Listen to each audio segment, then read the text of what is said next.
Andrew Wilson and Muslim debater Daniel Hakikachu collide in Nashville, Tennessee this November 15th and 16th at DEBATECON 6 on whether or not Christian or Islamic values are better for society. You don't want to miss it. Grab your tickets by clicking on this link right now so you don't miss out on this epic debate conference featuring that debate and many others.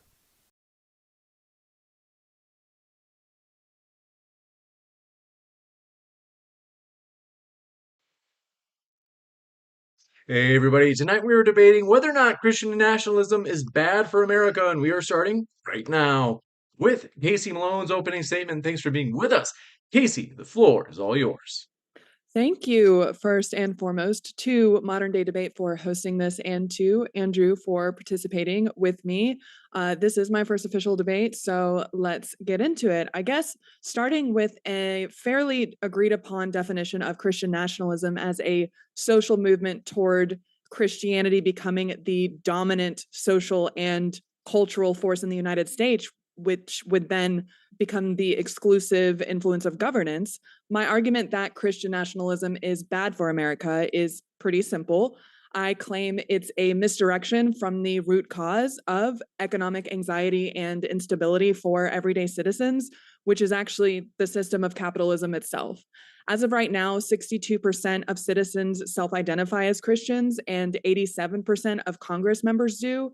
If they wanted cultural dominance, they have it. And yet people are still struggling in a housing market, job market that's not working for us. Food prices are skyrocketing, but Christian nationalists want us to be afraid of secularism and people who aren't their preferred kind of exact Christian, rather than a system that relies on exploiting the religious identification or lack thereof of all of us. And in the scope of westernized nations, the United States is like one of the highest rates of both Christian religiosity and economic inequality. And I don't blame Christianity for these issues, but it's clearly not the solution. And I don't mind what the majority of people's religious beliefs are, but the system of capitalism is still not working for any of them either. Christian nationalism is bad for America because it doesn't address any of this. And at the core of most Christian nationalist arguments is the idea that a shared societal morality can only be like unified if it's dictated by one divine ruler. And I would counter that with the idea that I think everyday Christians maintaining some of the same morals as myself, such as walking in love, caring for the poor, etc., are not following those morals because their religion tells them to. I think they maintain those morals because they see value in them, as evidenced by the thousands of Christian denominations that all argue over the correct interpretation of this supposed universal truth.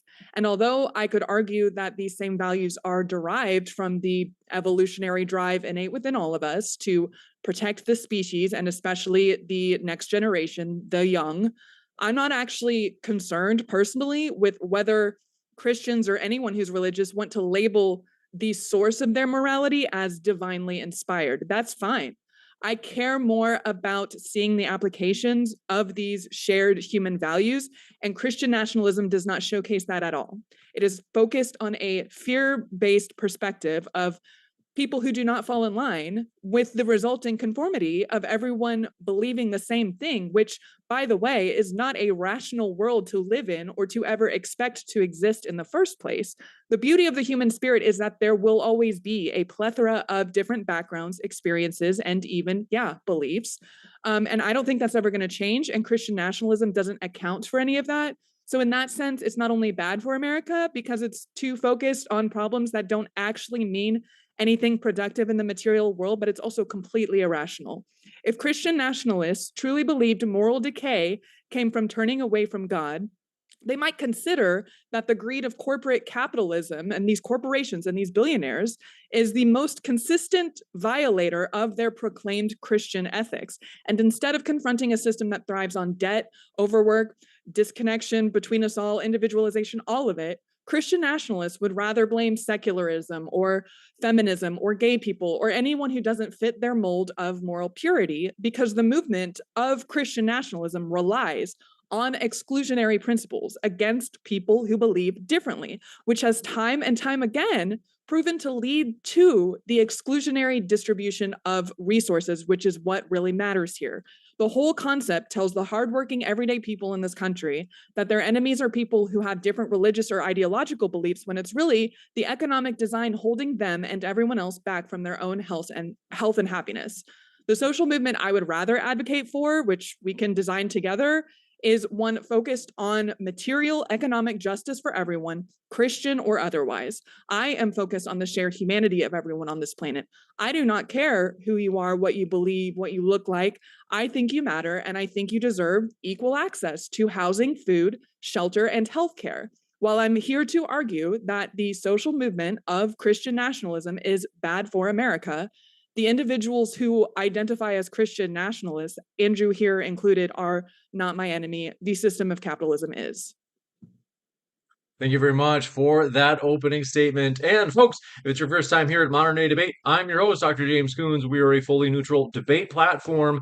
And if you didn't know, as you can see at the bottom right of your screen, DEBATECON, our two-day debate conference in Nashville, is happening it's just roughly 3 weeks. Folks, get your tickets at the link in the description box. As you can see at the bottom right of your screen, $239.99 for the starting. And now this is something really special for tonight. We're actually doing a promotion. So just for 72 hours, if you use this code that you see at the bottom right of your screen, namely 25 live, you'll get 25% off your ticket. This is only for 72 hours, and we're trying to keep this private just for Andrew's viewers and Modern Day Debate viewers. Get your tickets now using this promo code. With that, we're going to kick it over to Andrew for his opening. Thanks for being with us. Andrew, the floor is all yours. Can you guys hear me okay? Yes. Perfect. My opponent tonight has an interesting strategy, though it's altogether predictable. Her premise, not unlike many other progressive harm reductionists, is that Christian nationalism or Christian populism leads to fascism or forms of fascism. Interestingly enough, when somebody says fascism, which is now a loaded word, it brings to mind ideas of things which are very dystopian, doesn't it? Brings to mind the idea of oppression by the state, for instance. Things like checkpoint IDs by the state and show us your papers, like what the left pushed during the lockdowns with the COVID passports and COVID travel papers. Even COVID work permits with the suggestion of not being able to travel without your papers being cleared by the almighty state. It brings images of forced garment wearing by the state in order to single out people who might push against state authority, like the secular leftists did with mask mandates. Gives the idea of the state shutting down your business or place of worship whenever they want, like the leftists did in their leftist states during COVID-19. It brings into your head the idea of people having food shortages and processing issues and restrictive medical care, like what the left demanded be imposed during COVID-19. Which is why it's interesting to me, leftists never want to talk about what a fascist state looks like, because it brings up memories of what these fucking lunatics did to us during COVID-19. Eerily similar, isn't it? Instead, they focus on total degeneracy restriction as being their pathway to have you believe fascism is right around the corner and the evil Christians are going to deliver it.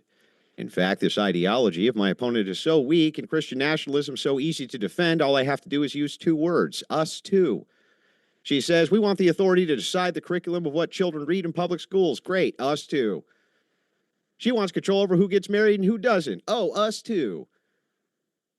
She wants to decide what the future looks like through legislation of laws which affect everybody. Us too. She wants to determine what behaviors are state protected and which are hateful. Oh, us too.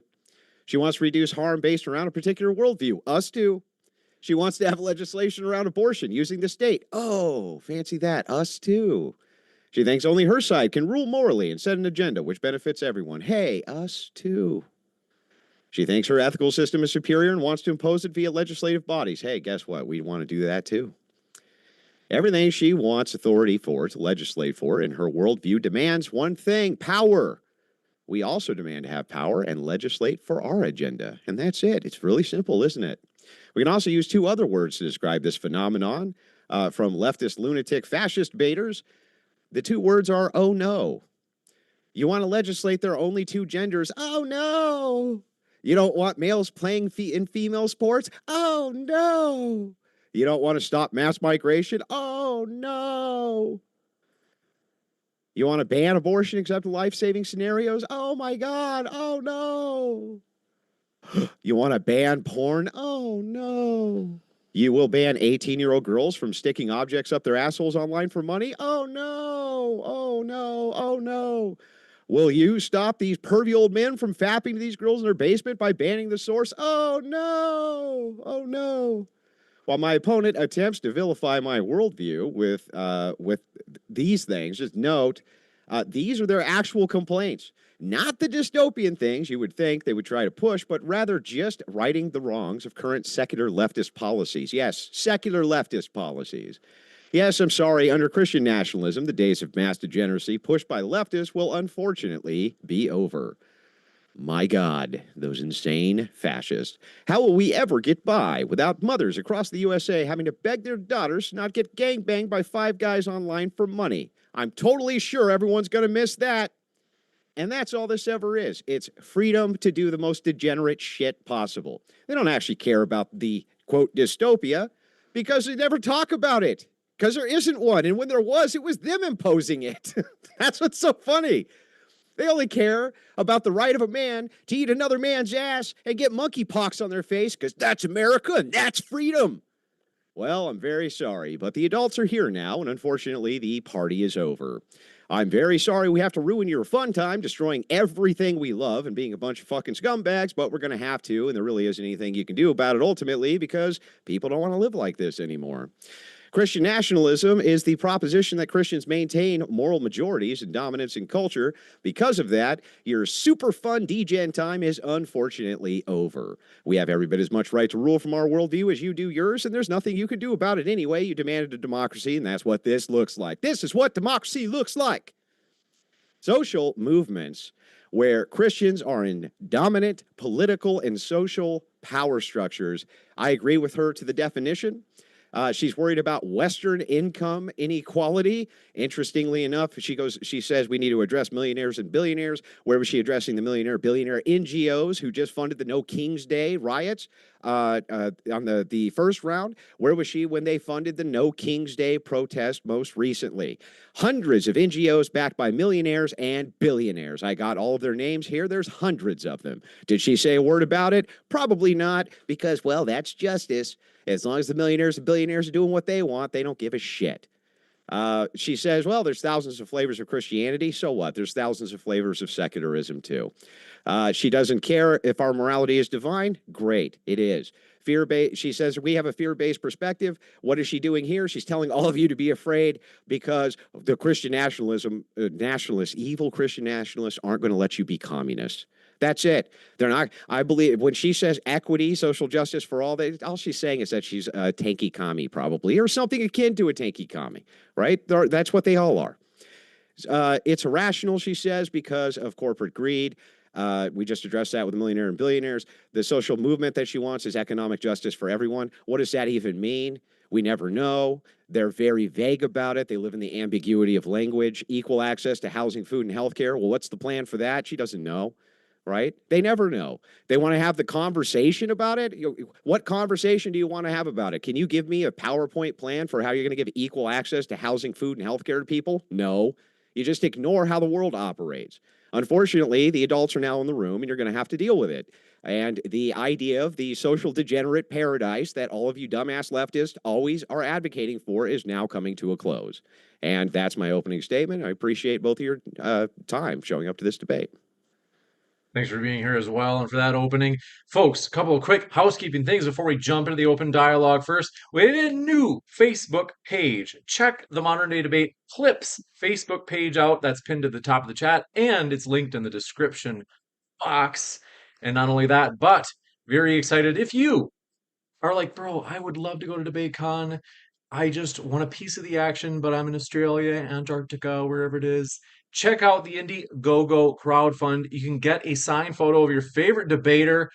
With that, we're going to swing into the open dialogue. Thanks very much. The floor is all yours, Casey and Andrew. Yeah. So I'm happy for you to go first with your cross-examination, as I'm supposed to be defending Christian nationalism here, and then I can go with a cross-examination a little later in the debate if you would prefer, to be the most charitable I can possibly be. Yeah, clearly that was incredibly charitable. That was fascinating. Thank you for that. That was a lot. It's interesting, like half the Okay, things well then, you you know claimed I what? Hang on, I'm said. sorry. I'm sorry. Then fuck you. I won't be charitable, and we'll just get into the debate. I was just playing. It's okay. No, I'm just playing You were too. calling Hey, I'm yourself just an playing adult and I'm an too. infant. That's I'm just, fine. and if you're Um, gonna act like one, I'll treat you like one. If you want to have an adult debate and you want to do a cross examination, I'm here to do it. I didn't interrupt your opening I think it's statement. interesting because there are a lot of things that you claimed that I said, which I didn't say at all. I didn't use the word Never claimed you fascism. said any of these things. Yeah, You you used said I fascism used in the your word most fascism. Would you I did like the not. video where you just most recently said? Well, but it wasn't in my opening statement. It doesn't need to be in your opening statement for me to know your worldview inside and out. You recently released a video where you claimed that Christian nationalism leads to fascism. True or false? I think that True or Christian false? nationalism True or false? leads Start with that. to the lack of awareness about economic inequality in this country, which does result in a fascist authoritarian personality. So it leads to fascism? Did I just say that? Yeah, I think Yes. it leads to fascism, Yes. but it's not because So I then what think did I that get wrong? Christian ethics lead to fascism. I Then what think did I- that when we use Christian nationalism as Yeah. a social movement to distract everyone and claim all this moral panic and this moral outrage, I didn't bring up half the things that you talked about, and I hardly ever I touch don't on a need lot of to. those topics. Do you realize that my job here is to defend my worldview? It doesn't matter to me that you don't bring up those arguments. What matters to me is how I defend my worldview. I'm explaining and Against what? expressing An that your offense? worldview, Against an that offense, your which would be me your worldview led to presenting all of these something? things. Your worldview led to all of these things. Your specific harm reductionist worldview. You want me to prove it? I'll prove it right now. That's okay. Let's start with this. Abortion. Are you pro or against abortion? I'm not going to do Pro-abortion, right? tit for tat like that. I think that You're the not question gonna- was, you're is not gonna tell Christian us? nationalism bad for America? The Uh-huh. answer is yes, because I Why? don't think it's going to lead to any kind of utopia. You're talking about utopia too. I've heard No, you I'm talk not. about on other platforms, that the end of this 300 long end game is to have everyone believe the same thing in Christendom XYZ. So? And I think that that's not living in reality. The idea that everyone's going Sorry to believe about the your same feelings. thing is not even realistic or rational in the first place. I'm over here trying to communicate that there might be a system in which everyone can believe different things, but focusing on the fact that we can still all have an equal distribution of resources. I don't care Okay. what people believe behind the Okay, scenes. that you know what? That's totally fair. So let's start with this. In your future that you're advocating for, can 18-year-old girls stick things up their ass on OnlyFans for money? That's a fascinating jump. Can you That is a ask? Can fascinating you jump. answer my You know question? what? I actually know Can that you answer you my care. question? I'm getting there. I You're never gonna actually answer know the that question. You're you just gonna have a filibuster. very I know that you have a very serious problem with mass pornography and the exploitation that comes with it, and I actually do too. Just waiting But for the I answer. don't think that the Yes or no would be problem of fine. mass. I'm getting there. I thought this was us talking about our If ideas. you could just, it would be great if you So would just actually the- answer the questions the like I'll do fact for you. that there is such a high religiosity in this country, as evidenced by. Are so you many going to different places. outlaw 18-year-old girls sticking things on their ass on camera or not, lady? Honey, Answer the I fucking understand. question. It's Can you okay answer to the get question? emotional. Oh my God, It's it's going okay to to be a get filibuster emotional. debate. It's totally Whole okay. debate's going to be just be you filibustering, Feel isn't your it? feelings. Answer Calm the down. question. It's okay to get emotional. Answer the question. The mass Answer production of the pornography. What was the question. Hold on. All right, You're just done. Is it let's hold on in one your sec. future? Are you going to outlaw 18-year-old girls sticking shit up their ass online so that men can fap to it for money or not? Okay, Andrew. Answer the question. This is such Answer a redirection the of what I've been question. trying to talk about. Answer the question. The problem with the mass Answer pornography the- industry is not about whether or not 18-year-old girls are putting whatever content they want online. Are you going to ban it or is not? The capitalist nature Are and you the going to ban exploitative it or not? industry. Oh my God. Are you going to ban it What's your or problem not? with it? I want No. you. No, thank you. My God, you said the word no. Oh my God, I can't believe you were able to do that. Hey, Yes, that's I recognize the your future. Thank feelings you. and I validate them. Thank you. The thing Does is, that you feel should better? validate them. Do you I'm feel glad. better? You should just said no That's and great. spared us all your stupidity. No. So the thing is like, oh, I'm going to. Tell me why I'm wrong. Wrong about what? You didn't make a statement. If I'm the unilateral president and have all authority in the United States, I'm going to ban 18-year-old girls from stuffing shit up their ass so that old men can fap to it. Why am I wrong? Why are you wrong for Yeah. banning it? Yeah. I think that you're you're misdirecting the entire conversation toward a random offshoot argument about something that has nothing to do with the Can you core answer root my of question? whether It does go to the core I root. am It's answering talking it. about our It's ethical not. systems. Okay, the ethical systems of what the ethical systems of individual liberty, is that what you're trying to get at? Yes, so I'm saying to you, so it's not my gonna be- ethical so my ethical system, I follow There's no Christian ethics. I I have believe no rights are concept- social. I believe Okay. rights are complete social constructs, totally socially constructed. So if this is the case, and morality is subjective, I have as much right to rule from my worldview as you do from yours. If that's the case, all we can do is look at prescriptions for the future. If it's the case that the effects of the prescriptions that I want are better for society than yours, you should actually adopt my worldview. So tell me why I'm wrong for stopping 18-year-olds legislatively from sticking stuff up their asshole online for money. Why is that wrong for me to do? Those are two completely separate conversations. No, You're they're not. talking. Can you take deep breaths? I know you're getting emotional, but You you're look like talking the one about who's just whether or lost. not You don't even know what I'm you're saying. talking about whether or not it is ethically wrong for someone to post content of whatever they want online. In the same breath, you're talking about two different ethical frameworks coming into play, and you're talking about You these don't as have if an ethical framework. the ethical framework is shared human values, which we can all collectively agree upon together. Your ethical framework So is if we yours alone. collectively agree that we can Congratulations. molest children, is that good? We won't. Is it good if we did? That's insane. Is it No. good if we did? No, okay. because But if it's you're a shared, talking then your about- shared ethical framework now makes no sense. I thought you just said as long as there's a collective of shared social frameworks, You're we come totally up trying with the ethical to do system. this whole moral panic thing, and you're doing the slippery slope where it's like, There's oh, not well, a if we have, is that a slippery slope or a direct with question? with your wonderful, perfect, amazing Christian ethics, does that mean that any premarital sex, like, actually, can I just say something? First of all, I think You've been saying a lot. Totally fascinating how absolutely obsessed with sexuality you are. Like that's Are you you're here to psychoanalyze me? I barely. Are you going to psychoanalyze me, I talked Freud? about economic instability. Are you I talked about people not getting the food and the shelter and the clothing that they need. That's and you're nice. like, but what about OnlyFans? That's a nice. crazy take. No, that it's not. Nothing to do with what I was It's a talking comparable. about. What we're doing is we're trying to compare the effects of future ethical systems. The future ethical system that I have, where I ban all this degenerate shit. But it has nothing to do. It does, because I think your only complaint with my system is that I'm not going to let the gays eat each other's asses anymore. I think that that's literally your entire problem. Is I don't want people to stick the pee-pee in the poo-poo. My entire problem is that is your focus, and I don't think it matters as much as everyone getting enough food. Oh, well, that's great. I'm glad they... Who's starving? Who's starving in the fattest country in the world, lady? Who? It's so fascinating. Who's starving in the fattest country in the world? Who? I'm sorry, what? This is the fattest country ever. Who's starving here? In fact, if you could tell me one person who's starving right now here in the United States, I'll go get him a food. I'll get him. I'll reach to have a meal right now, right this second. That would be great, Andrew. I think that at the end of the day, the economic inequality in this country is incredibly greater than a lot of other westernized nations. That's totally verifiable. You can do a quick That's not Google what you just check. said. You just said that people don't have access to food, and they do have access to food. They do not. Snap. Yes, they do. Snap yes, just they got do. got totally defunded or whatever you want to call it. Oh my God, you're not going to be able to go buy fucking gallons of cherry Coke and down it by the mass anymore with your SNAP food benefits. Oh my God. Oh no. Oh no. How calloused are you to the That's people not callous. to the people who are callous. struggling in this job market, in this housing market? I get it. I get that this is your stick. Is that it's just moral? It's just moral outrage from you the entire time. How callous are you, Andrew? Where's your empathy, Andrew? I have moral outrage. Yeah, tell me where it is. Tell me where it is. Entire basis. Can you tell me? Can you tell me where it is? No, the entire basis for your platform is moral panicking and saying that people aren't getting enough food. They are. They are getting enough food. We're fatter than we've ever been. What are you talking about? On top of that, I would like for you to tell us if you have a proposition that's going to be more morally comparable going into the future than what I propose with Christian nationalism, and just told you all of the things that I'm going to ban. If you have a society that looks better than that one, tell me what it looks like. Go ahead.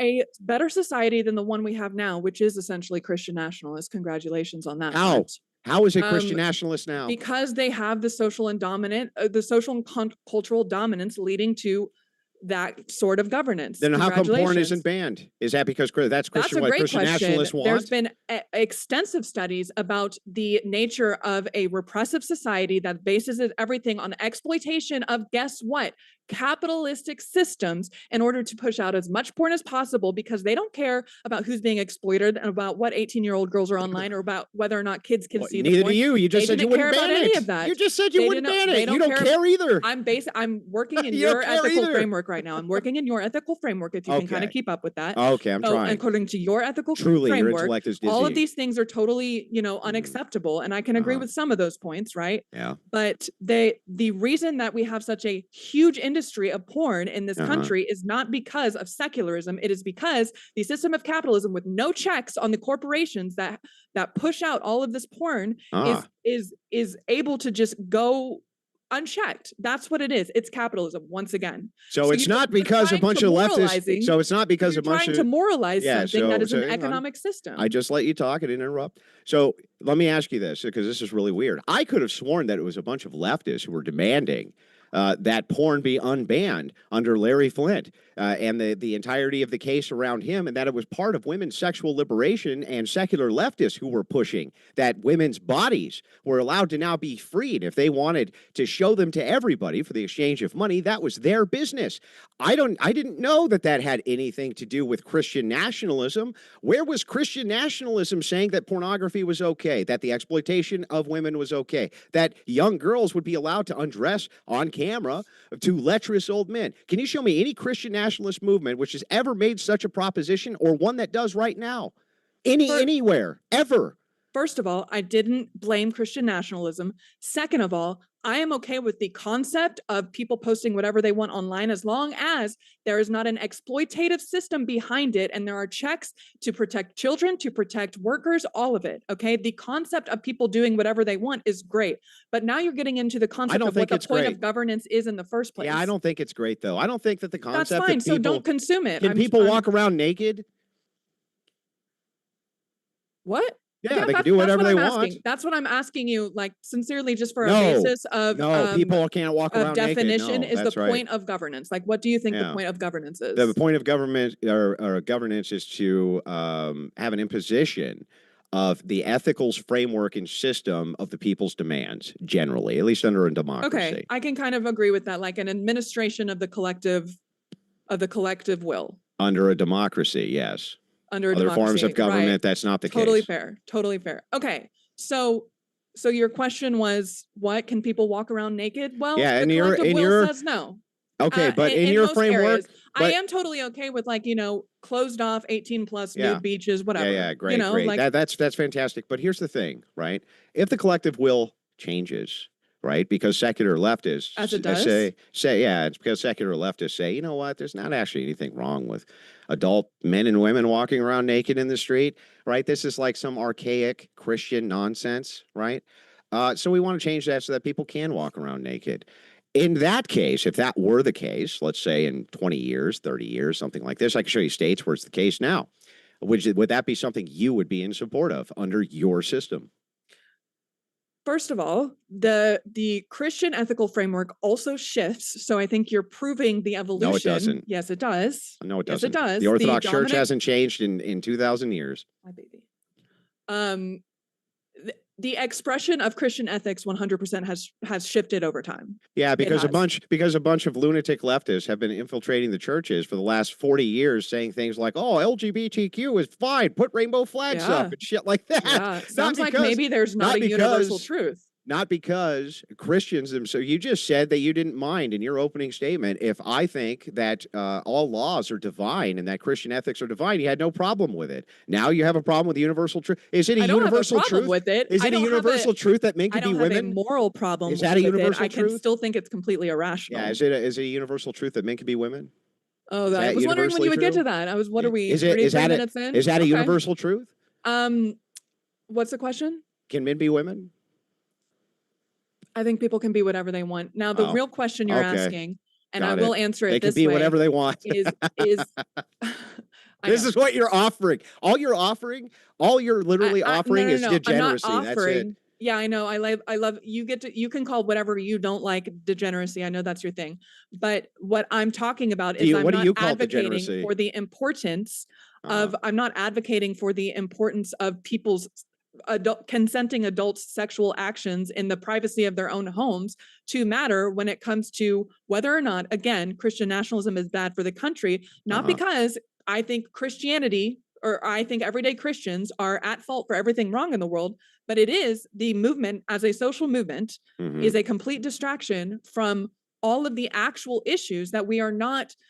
Here's my question to you. I like sincerely, if the dominant social movement or like the dominant social and cultural force in this country were atheists, do you think the corporations would still act the same way, or would they probably promote more like atheist, whatever? Because you're talking about all of these ways that secular leftism has infiltrated everything, and I don't think that is necessarily because anyone out here is like, oh, we're trying to take away the rights of Christians to work. I think it's because corporations will do whatever they can to profit, period.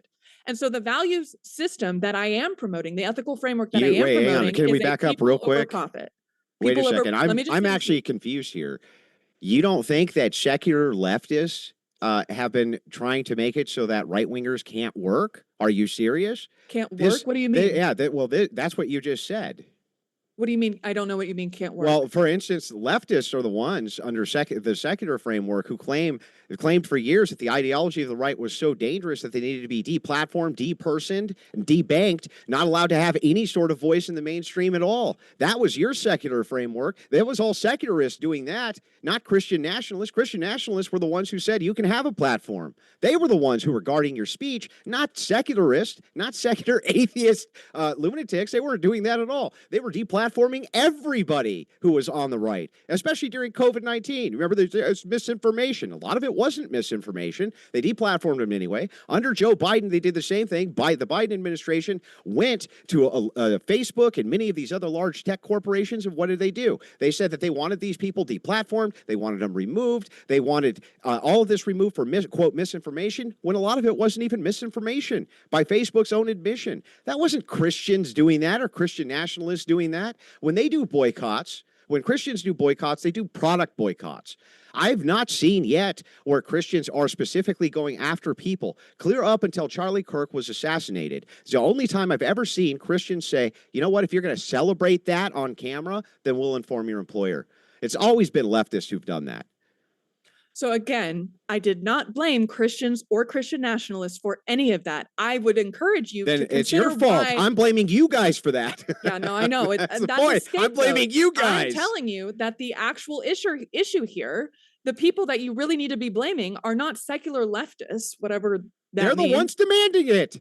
But it's the corporation leaders who are the ones making it happen. Yeah, well, let me ask you something. On your corporate YouTube channel, right, which is run by a gazillionaire corporation. Can I just ask you? You and I are can I finish now? Can I finish now? Can I finish? Totally. So the thing is like, okay, so you on your gazillionaire-owned, bazillionaire corporate Google-owned, do no evil YouTube channel where you preach this communist bullshit. Did you make a single video about the hundreds of NGOs which funded No King's Day? Even one? That's my point, Andrew. My point is that they will back whatever dominant social movement because they don't give a crap. Sorry, I don't know. That's leftist. They don't care about what actual beliefs are. They don't have beliefs. Secular leftists. Their only value is profit. So they don't care. Listen. That's a secular leftist movement for the same things that you're talking about. Equity, egalitarianism, equality. That's what No King's Day was all about, right? I'm telling you that the corporations don't care. Yes, listen. I agree that there's a profit. I agree that there's a profit motive. I'm asking who's actually the one utilizing it. It's not our side. It's your side that's always had the corporate donors. The corporate donors are always behind the gay rights. The corporate donors are always around your shit. There's so much verifiable evidence of televangelists getting bukus of cash. That's an insane take. Both sides are equally okay. I don't want to say they're not equally. They are totally both funded. No, listen. They are totally both funded just fine. The distinction between left and right. Yeah, okay. Here, I'll just give you one. Again, the last No King's Day. Would you like to go through the list of over 500 NGOs which assisted with the funding of that? What about the actual verified, all of the cash flowing into all of the right-wing commentators online? From who?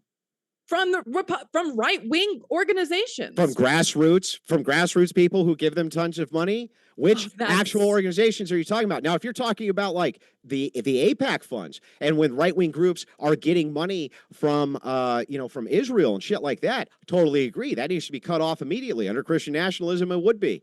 But the left, they're also getting tons of money from Islamic groups like CARE and others who are on the Palestinian side of the conflict being exploited just as much. And that's still not even the big corporate donor money, which, by the way, is influenced by academia. Most of the way that corporations utilize their think tanks in order for profit motivation or to understand profit motivations, they use what? Sociological studies. Academics are the ones who provide that for them, and the left is in charge of academia. Yeah, I don't think that the utopia that you're promising us here under your secular ethics, if that's the case, we see it right now and it sucks. It sucks. Look, hang on, almost done. The idea that we can't, for instance, implement bans on pornography, that we can't, for instance, say, okay, when it comes to marriage, it's between one man and one woman because we want to see the birth rates heightened. The fact that we want to eliminate mass migration into the nation, which is to the deficit of almost everybody, right? These are things that we're proposing. What even are the things we're proposing that you have a problem with here? Okay, going back to everything you just said, I'm pretty sure all of it can be traced back to still the value ethics of profits over people, which I'm not arguing is Christian or secular, okay? I'm not arguing that it's any religious or otherwise, alignment there. But the profit over people is totally why, whatever you were saying about academia. Then what's the argument against Christian X, nationalism? The argument is that it is a distraction. As a social movement, it is keeping us all distracted. You and me both, babe. Yeah. That's it? It's just that it's a distraction? You're out here so focused. I'm not like, you're out here so focused on two men having sex that you refuse to. I don't think I've ever seen any clips of you talking about, and people need to be able to eat and people need to be able to be sheltered. Okay, you are much more concerned with sexuality, and as if that truly is the root problem of everything going on. Yeah, that's insane. I think that social degeneracy is one of the prime reasons you see such failures in society. And so here, let me give you an example of this. I think you're focusing actually on the wrong things here.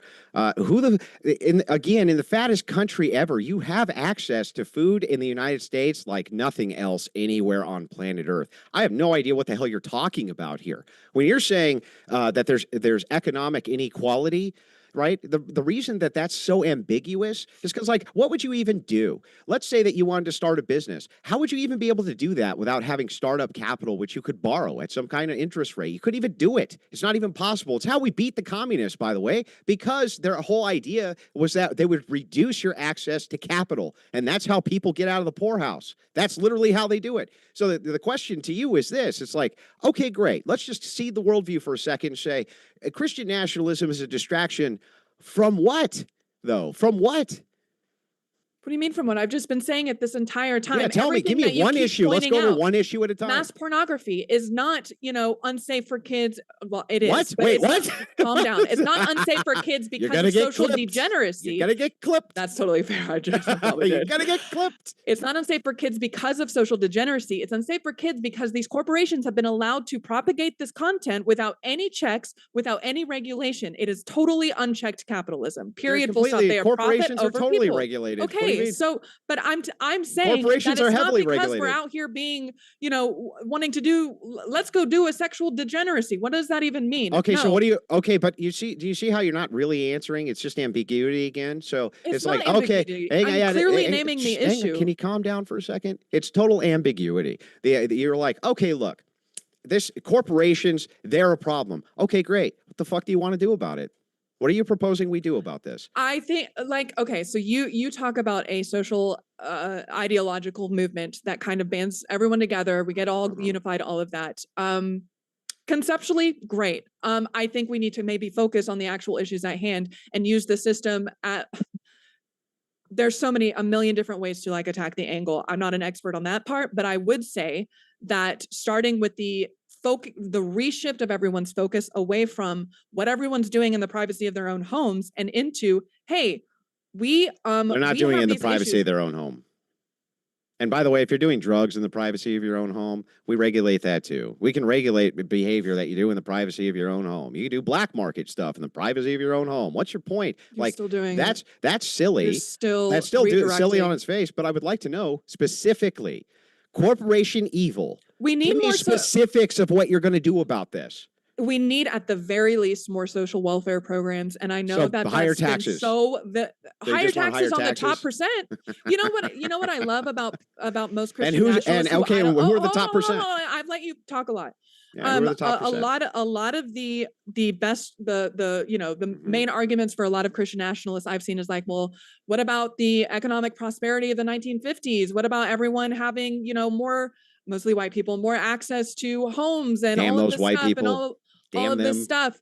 And they're not including the 91% tax rate of the top tax bracket in this country into their equation. And they're saying, well, what's different? What's different now? That's lack of because taxes on the I'm rich, sorry to period. be the bearer of bad Oh, news I'm sure you've got on it. the 91% tax argument from the left, but almost none of them paid it.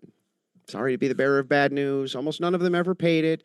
And you know why? Because they're the ones That seems incredibly convenient. Well, the thing is like, isn't it? And this is why. It's because right now in government, Capitalism. in your great, no, it's not because of capitalism. It's because inside of your great democracy, what's happened is this. In democracy, you can't tell people that they can't accept money to run for office. You can't tell them that they can't do that because it's democratic. You can do what you want. So here's what happens. These lawmakers in Capitol Hill, they don't actually make any laws. They're lawyers, but they don't make any laws. What happens is they have a think tank of lawyers, and those think tanks, they write all the laws, and then they hand them to their legislative body. The legislative body goes and makes a proposition. Then other think tanks take a look at it and go, okay, well, let's take a look at this, dot an I, cross the T. And most of the time, those think tanks have corporate donors, right? And you have corporate donors behind it. What system would you ever propose that would get rid of that? Having a top tier marginal tax rate, which by the way, it's a marginal tax rate. It's like you get above $1 million and then it goes up. You get above $1.5 million, it goes up above that. Get above $2 million, it goes up, right? Until you get to 91%. And by the way, that would be a drop in the bucket as far as, yeah, okay, you want to do the math? You want to do the math of what our GDP looks like. All right, our overwhelming GDP and what it would look like if you had a marginal tax rate on if you made over $4 million for today's adjusted currency. If you taxed it at 91%, it would be a drop in the bucket. It wouldn't address any of these issues. So even if you tax the rich at a marginal tax rate where you hit that margin and then you go past it, it still wouldn't address any of those issues.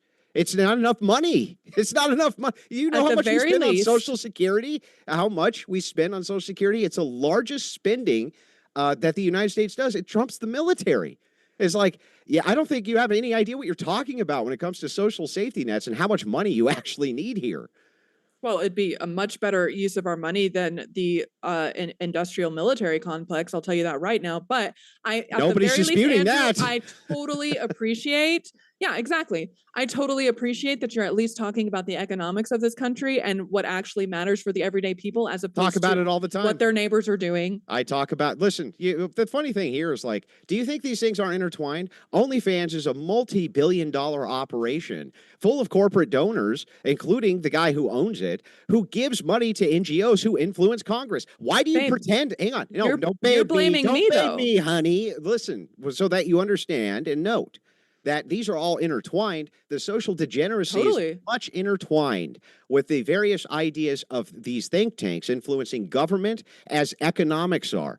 The social fabric itself, though, the only thing that could ever stand up to any of the things you're talking about would be the family unit. That's it. The strong backbone of a central dynamic of a family unit. How do I know? Because it's the only thing that ever did. It's the only thing that ever did. And you scoff, right? You think that alternative family units and things like this are going to somehow help you stop the corporate oligarchy? They don't give a fuck. They can't wait for you to bring in more mass migrants so that they can exploit them. They don't give a shit. That's why Bernie Sanders said that mass migration was a thought process of the Koch brothers, because they wanted to exploit cheap foreign labor, and that's exactly what they've done.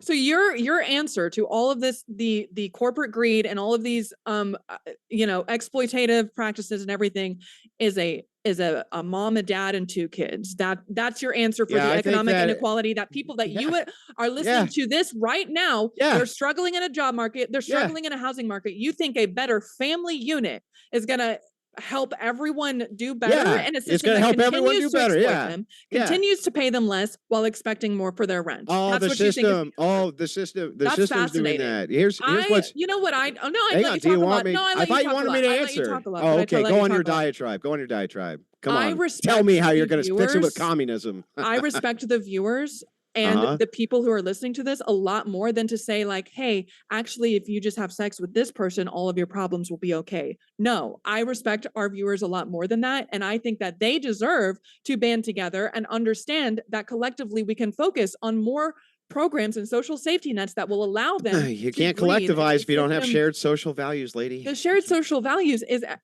I've been laying them out this entire No, time. we The don't shared have the humanity. same. We You're don't more have the same focused on shared dividing social people. values. You're We more don't- focused on telling. How are you going to include telling me? the I don't difference. share your values. I don't That's- want any of the that's things you want. literally what I I'm don't saying. want any of the things you You want. are so focused How are you on supposed to everyone's include me? religious differences. You Uh-huh. are so focused on everyone's religious differences that you refuse to operate from a perspective, from a starting point of shared humanity, and that we are all in this together. Let's Honestly, start- at the end of the day, What? that's the difference between you and me. I see. So I'm supposed to have an arbitrary axiom that you made up, which is shared humanity, whatever the fuck that means, completely ambiguous, doesn't tell us any complexity The of question any moral is system. Christian nationalism bad? My And I turn. said yes. My turn. So Totally. anyway, it's completely ambiguous. Completely ambiguous. Shared humanity means nothing. It doesn't mean anything. You're all Yeah, here hang all the on. time Can I get saying that 2 rights seconds? are social constructs. If that's the case, then You're if always I saying want, rights are social and constructs. if So that's you the can't case, argue that yeah. I'm being ambiguous about social constructs. Wait, That's wait, not I'm sorry. appropriate. If you want shared humanity as being a starting axiom, I think you better fucking explain it. Yeah. Yeah. Okay. I think you better do that. Yeah. So shared humanity, what are all Uh-huh. of the actual things that we all deal with? Not whether or not someone wants to have sex with this person or whatever, and all consenting adults, da da da da da. The actual shared values that we all have is, hey, I want to feel safe, I want to be fed, and I want to participate in a meaningful way in a society, aka Those aren't shared fulfilling values job. we all have. You just made it all up. That's it's but at the very least, it's a much more shared value system than whether or not there's a God, than whether or not homosexuality is a sin. No, 100% more unifying, and you're focused on more divisive concepts. Period. Most of the world is much more unified under the idea of God than whatever crazy system you just proposed. For instance, there's 2.5 billion Christians, right? You know how many secularists there is when we compare it to Islam and then other religions? Religion is the dominant force for shared values, not secularism. That's one. And two, you're still being completely ambiguous. And when you gave me all these things which are shared values, they're not shared values. They totally are. You can't collectivize with me because I don't want to. Because you don't care. Oh, so you're saying you don't care about housing and food and shelter. Is that what you're saying? I Just do. To be clear? Here's the thing that's funny, right? No, because you just said that you don't share those values. That's exactly what you said. Yeah. You're talking about a hierarchy of needs versus value structures. We are not. Oh, do I need to drink water? Do I need to drink water? Yes.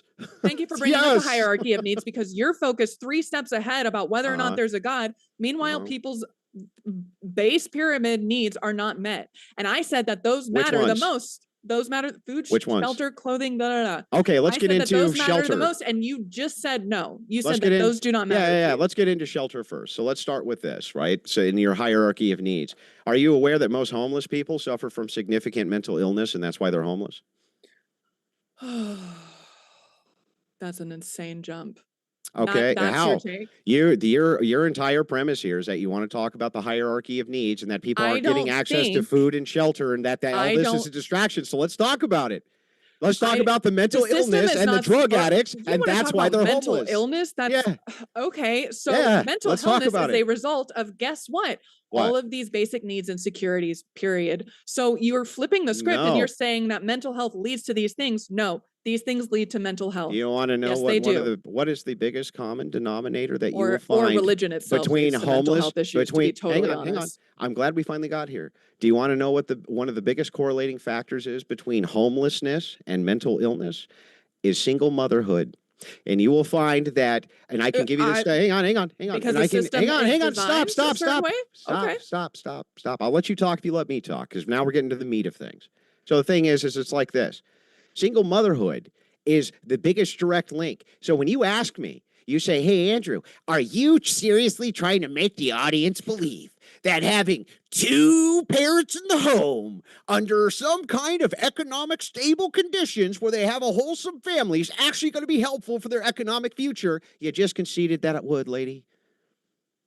I made no such concession. Again, I reverse it and I blame the system for the fact that single mothers cannot get their basic needs met, period. Oh, Because it's single we're out mothers can't here- get their basic because needs we're out met. here villainizing them instead of some Christian ethics you are. I at least have a lot of respect for the Christians they can't who get their care more about needs feeding met. the poor than whether or not two men are having sex, which again is clearly your top Well, priority. that's funny because we're not talking. Are we talking about reason. that right now? Are we talking about the single motherhood epidemic, which leads to homelessness and drug addict and self-abuse and self-harm and all of the various correlates that we find with single motherhood, including homelessness? It seems to me like if you really wanted to address the homeless problem, going to the system, which already gives them tons of social welfare, gives them houses, and then they ruin the fucking house they're in, destroy it. The system that's being gutted. Calm down. They literally will destroy the houses that they're given. In fact, there's been experiments. YouTubers have gone out, found homeless people, gotten them houses, and watched them destroy it within a couple of weeks because they're junkies. The thing that's really funny about this is like, look, you want to really combat that? You want to really combat homelessness? Start with how home dynamics work to begin with and what happens when you have mommy and daddy and they try to teach their kids actual values. Do you know what the success rate of those children are when they have intact two-parent homes? Oh, man, it's wildly successful in comparison to the alternative. You're not addressing these issues. You're just asking the state for a fucking handout. I'm not asking this. Yeah, it's very easy to go straight to, well, since this is built as a meritocracy, then people need to earn X, Y, and Z. I totally get that. That's true. Again, They do. You're right. The system is totally designed for the nuclear family unit to thrive more than anyone else. That's why I actually think you and I might agree. I don't want to put words in your mouth about the institution of marriage not really being the state's business, X, Y, Z, but there's so many like, and so yeah, the system is totally designed for the nuclear family unit to thrive above all else. I agree with that. Good. I'm seeing that as a problem. How's that a problem? What happens when there is abuse? Are you seriously blaming every single mother for her situation? Because that's kind of what it sounds like, and that she doesn't deserve the social safety nets that everyone deserves. You know, it's really funny, right? Do you? I would if you were to propose to me, if you said, let's have an investigatory system where if a woman, for instance, was just being heavily promiscuous and screwing a lot of guys and got pregnant, too bad. Sucks for you. Right? You made your choice in life. It was a terrible fucking choice that you made. Other people don't have to pay for your poor decision making, right? Then maybe I would have some agreement.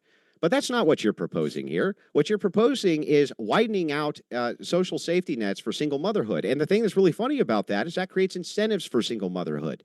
And you can see this over and over and over again with this court system stacked against men, for instance, when women go in and get divorces and they're awarded huge amounts of financial settlements. In fact, they own more homes now than men do, not because they bought them free and clear, but because they were awarded them in divorce settlements. That's not It's true. complete. Yes, look it up right now. I'll bet you money right now on air. It's true. You want to make that bet? The reality is, do you want to make that bet? First of all, I didn't are think you so. still saying I didn't think so. Your whole system of investigatory nature of single motherhood, it's such a scapegoat, and you're still blaming individual people. You just told me that the nuclear family works better in this system, and that would do a lot to address the issue. And then at the same time, it's a scapegoat. No, because the system is poorly designed in the first place. And how? What happens? What should the system do instead? Give you whatever the fuck you want? What should it do?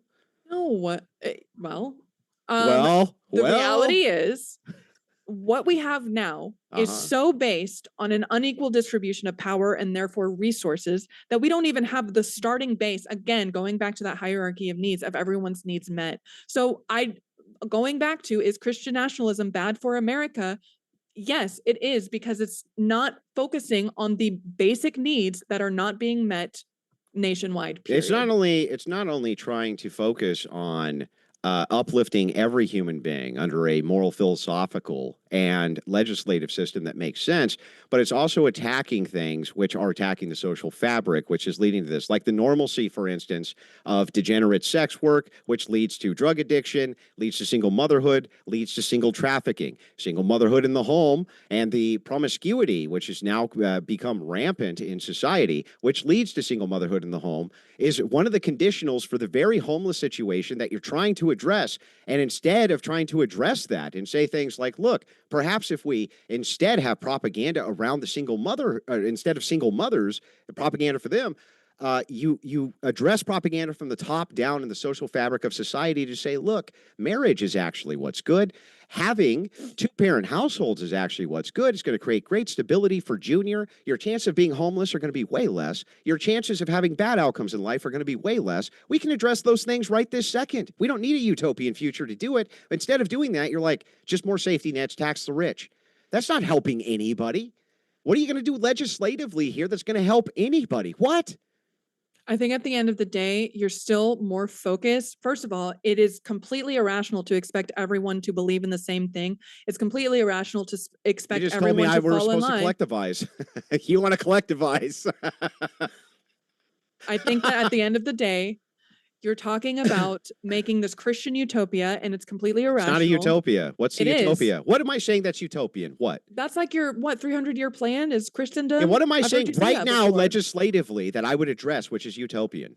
I What? know that your take, so to summarize, your take is that the state needs to have more like, I don't want to say propaganda, but kind of propaganda about the nuclear family to convince everyone that was perfect. Yeah. Why didn't it work in the past? Oh, because secular leftism Did it work for rose this? up. Did it work It for rose this? up. Did it work for this? Did propaganda work for that? That's my point. That's Did it my work? point. Is Did it that work? it's not going to work because I actually respect No, it did the work for everyday this. It person. did work for this. I actually respect the everyday person, and I think that they can make choices for Okay, their so own lives. backing And up- at the end of backing the up- day, it doesn't matter yeah. who you are. So backing you up, did deserve to have all propaganda of that. work for I let smoking? you talk this entire time. No, I you let you didn't. talk. No, Yes, I you didn't. did. You cut me off 4 times. I What do you said mean?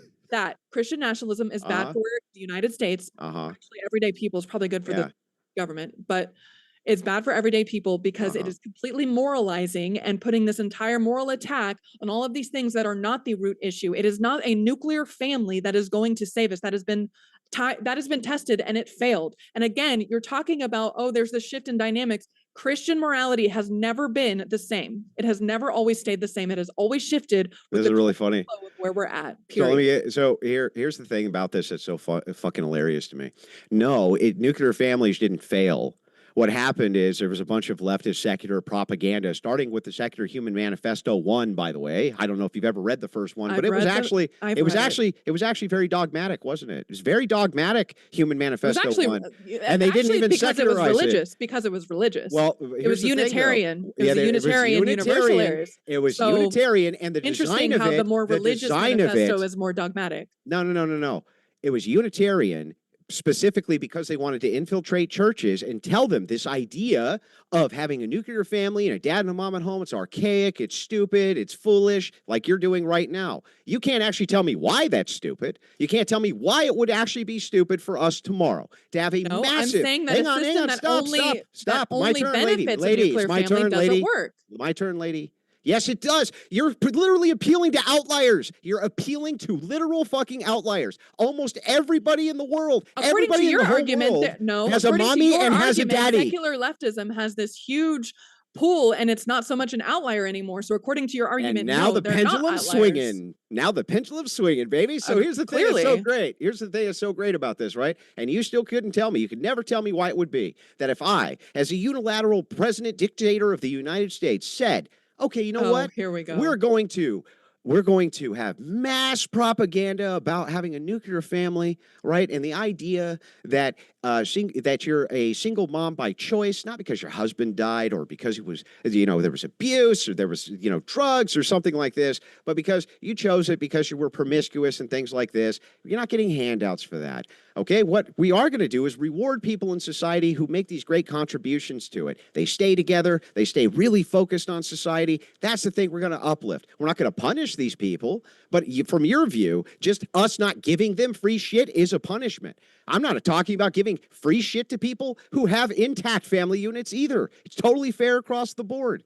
Except if you move society towards that, you're going to end up solving a bunch of these issues. You're going to end up solving the birth rate problem, huge issue that we have in the United States. You're going to end up solving a lot of the degeneracy issues, huge issues that we have. A lot of the corporate mega donors, if you have good intact families, they create good intact communities. That's the very thing, the social fabric that could actually stand up to your oligarchy of millionaires and billionaires. Right now, you can't do it. How are you going to get a bunch of Christian ethicists to go walk hand in hand with a bunch of homosexual sodomites to go, really stick it to these billionaires? If the billionaires are going to assist either side in their worldview, that's what they're going to push. The only thing you have, the only thing you could ever count on is intact communities, which requires intact families. That's what it requires. Honestly, Andrew, you're still focusing. Christian nationalism is still focusing on as long as nuclear family, as long as you fit into this conformed box and these specific beliefs and this ideology, then everything's going to be okay. And that is not rational. You're that making is not the how same argument. No. I let you talk this whole time. But you're making the same argument. I let you talk that whole time. Can you Same have argument. some professionalism? Yeah, go ahead. Go ahead. I'm sorry. Did I interrupt your interruption? But anyway, go ahead. Go ahead. The entire premise of what I was saying is that until we solve everyone's basic needs, that doesn't matter whether or not we believe in a God and whether we want a nuclear family at all, okay? Because you're making all of these claims about what will actually fix society, and that's not even touching the actual problems in the first place. It's not social degeneracy, which you haven't even defined. I'm not asking you to, but the reality is we are not talking about whether or not someone should believe in God or not, whether or not a nuclear family is okay, or whether or not whatever your nuclear family, it's not going to work. It's not going to work as the ultimate propaganda. That's not going to work to bring everyone collectively together unless you're just straight up talking about manipulation and coercion. But you're living in a false world if you think everyone's just going to fall in line with that. So I'm living more in reality by saying, we don't need to start with that. We are not, top down doesn't work. We need to start from the bottom up and say, hey, everyone good here as far as like food, basic needs, etc. Okay, now we can talk about, let's have all these fun philosophical discussions about what's in the sky. That's fine. But you've literally said it's about a top down. We need the government to be able to tell us what is true. And I'm saying, no, we need to tell the government what to do. That's really the difference. Not only did I not say we need the government to tell us what's true, but I not only didn't say that, right? And you're putting words in my mouth, but no, what I said the only thing which would even be capable of challenging a system in the way that you're talking about the current system would be a unison. The current system of social, which is not working. Whatever system, doesn't matter what system you have. That's the social point. cohesion, you would need social cohesion. You ain't got it. The nuclear family is not the basis. Relax. It's just not. let you go through your whole spiel. Not only is it, but let me tell you just how much it is, okay? How insane your take is. Here's the things that most people in the United States actually have: shelter, food, and water. Almost everybody here has that. Almost every human being here right now, as we speak, has access to those things. Here's what they don't have access to, and it's fast becoming a majority: a dad in the home. They don't have access to that. Here's a lot of the things they don't have access to: having grandparents that they can go to that aren't split across the board. Here's what they don't have: an intact family unit. That's fast becoming a majority. What you're talking about is addressing the needs of a minority, and a super minority at that, right? Most people right this second, as we speak, have access to shelter, food, water. Almost everybody. If you want to look at the stats to prove me wrong, then do it. But here's what you're bringing to the table. We need to address these things which have already been addressed. Under the capitalist system, it's already been addressed. Almost everybody already has access to them. You can go to a public park and there's public drinking water, for God's sakes. You can basically, right this second, on any street that you went to, hold up a sign and say, I'm hungry, want a meal, and I guarantee you, someone will pass by in the next 10 minutes and hand you one, because that's how people are. And what's really funny about all this is, like, you're only addressing this really minute, small sect of the United States, but I'm trying to address these much larger problems of access. You want to talk about inequality? not. Let me tell you about inequality. Inequality is if I'm at home and you come from an intact family, from me and wifey, your chances of doing better than the kid down the street whose mom divorced daddy because she wanted to go suck the neighbor's cock, right? Your chances at life significantly increase just because you're coming from an intact home. That's the truth. What you're proposing is what? That the government hands people fucking soup? What do you like? What do you want them to even do here about this infinitesimal problem? What? It's not infinitesimal. People are struggling more in the job market. The housing market is increasing, and a lot of real economic anxieties are pushing people toward these radical, polarized opposite ends of every ideological spectrum we have. You honestly cannot deny that that is happening. People are getting more anxious about the future because of all of this instability, and they're looking for scapegoats, and you are sitting here providing them with one, and you are saying it is people who do not conform to the dominant. Oh, come on. You're social saying it's construct. millionaires and No, no, no, no, no. billionaires. That's the scapegoat. Yes, correct. That's the scapegoat. It's not a. How's that Okay, not a okay, scapegoat? I won't say millionaires. You're and not in the billionaires. It's position you're system of in because of a capitalism. billionaire, lady. You're in the position you're in because of you. Whatever position you I don't know find what you mean by yourself that. in, 90% of people, the positions that they find themselves in Oh, life no, that's aren't because of millionaires and billionaires. It's because of their own fucking stupid decisions. That's the I've truth. heard you talk about rights before. Yeah. Can you tell me a little bit about why you think that the quote unquote secular left is so obsessed with just having, I don't know how you say it, but like, well, they just want rights to do whatever they want, and it's not about duty, and it's not about Because they don't care. responsibility. Yes, I can dive into that. Yes. So when you are talking about forms of rights, right, there's no such thing as rights. What we're really talking about is access to force. That's what you're talking about, too. You just don't know it. But everything that you're propagating here, we need to collectively do X. What do you do with the people who don't collectivize and resist X? Well, you're going to have to use force. That's what you're going to have to do. And so really what we're arguing about here is the use of force and whose hands it's better in. Is the use of force better in the hands of Christian ethicists, or is the use of force better in the hands of abortionists and degenerates? That's what we're asking. And ultimately, that's all we're ever asking. You don't have a right to do anything except what the guy with the barrel of a gun tells you have a right to do. And that's the case, and it's been the case for all of human history. We like to forget that that's the case, but it is, in fact, the case. And so here's what I propose. Since I know that this is actually just a dominant power struggle, I do think that you want power to legislate whatever the hell it is that you want. And I think it's totally appropriate to want to do the exact same thing for the world that I want to see, which isn't a collectivization of a bunch of blue-haired freaks who say, oh, let's get a collectivized tax on some millionaires and that'll solve nothing. It'll solve nothing. Okay, that wasn't really what I was asking, so I'll get back to that in a second. But okay, the use of force. I've seen that you kind of align with, what is it, Nietzsche's will to power. No, I'm not more. at all. It's I've a heard you talk descriptor. about will to power. No, I don't. No, you've never heard it once. Okay. I myself believe You that think this that is a power is the descriptor. use?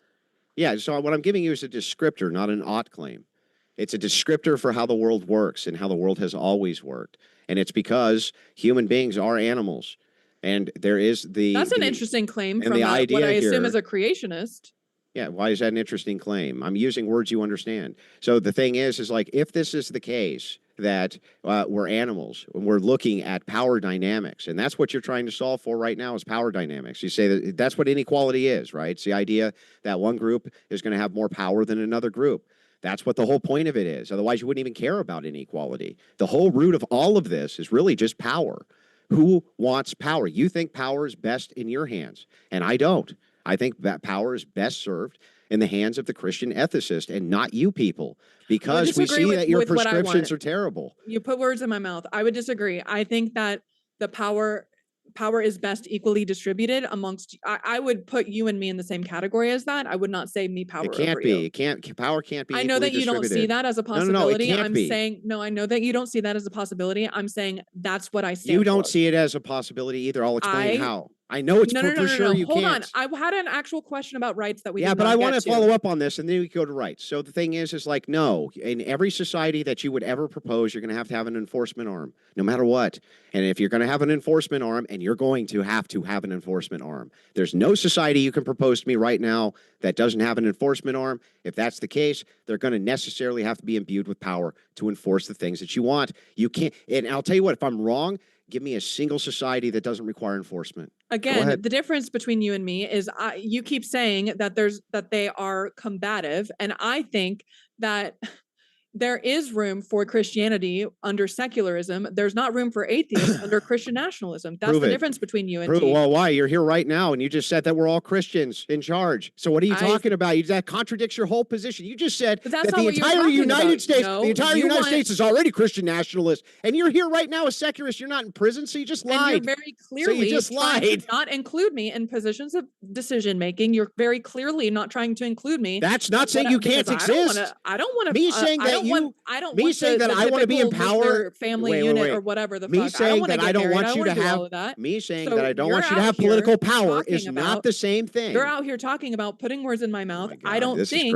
that I need more power than you. I think that it's totally fine for atheists and Christians to coexist, but your entire premise is that atheists have no room in any decision making. They can't not be about the nuclear family unit. And I'm here saying, like, y'all can believe whatever you want. Y'all can, well, that's very okay of me. Y'all can have your nuclear family unit. That's fine. But the distribution of resources shouldn't be based on your ideological beliefs. It shouldn't be based on whether or not you have a nuclear family unit. But the thing is like, don't you see the various contradictions that you're making? You say, well, wait a second, the distribution of resources shouldn't be based on your worldview. It should be based on my worldview. The various, hang on, chill out. My worldview has room for yours. Chill out. I know it's a difficult concept to understand. My turn. I totally understand it's tricky. Calm down. But to be clear, that's not what I said. My turn. I just let you finish. Calm down. So it is what you said, right? And it's a contradiction. That's the first contradiction in your worldview. The second is you open this by saying you already have a Christian nationalist nation. Are you happy? Are you happy about it? And you say there's no room for secularists inside the Christian nationalist nation, even though you're right here, right now. Nobody's putting you in prison. Nobody's saying can't be on the internet. Nobody's saying any of those things inside the Christian nationalist nation that we already currently have. There's no room for you. Me saying that I don't want people who hold your ideology to have power, and so I'll fight for power for people who hold my ideology, is not saying you can't exist here. That's fucking insane. That's not even a take. That's not even a take. It just is babble. It doesn't mean anything. What are you talking about? Me saying I get to have power if you get to have power, and I'm going to fight for my side to have it, is not saying there's no room for you. And if it was, you'd be saying the same thing. I want to fight for power so Christian nationalists don't have it, would be the same thing as you saying that means that you're not included in our secular society. Do you see how insane that is? But you're still trying to pit us to get against each other, and I'm still pushing back against that. I don't think so. I think that we have, or at least I would hope that you care about the viewers having their basic needs met, and them not having economic anxiety about the future, and them having meaningful, fulfilling participation in society. I hope that's what you care about. I guess I don't want to put words in your mouth, but I'm pretty sure that we're aligned about that. I don't think we are aligned about that. I'm pretty sure maybe we have different ways to go about it. That feels weird to say, but what's the word accountability mean to you? What does that word mean? Accountability. No, if we're gonna switch gears, can we go back to rights? Okay. Okay, let's go back to rights. I want to know why you think that minority groups asking for more rights is about people just getting this whole notion of like they don't want any more responsibility, they don't want any more duty or whatever. Because that's not what they usually are in askings of quote rights. There are no rights which minorities don't have. Can you name one?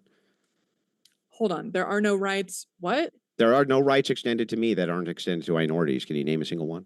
Well, that's what I'm trying to get at. I'm trying to ask you your stance on that. Is you think that you get frustrated if there's not a single one. So I don't even know what the point is. So okay. There's not a single right. Yeah. There's not a single right that's extended to me that's not extended to minority groups, not a single one. And so the thing is like what's the point of contention? You say they're fighting for more rights.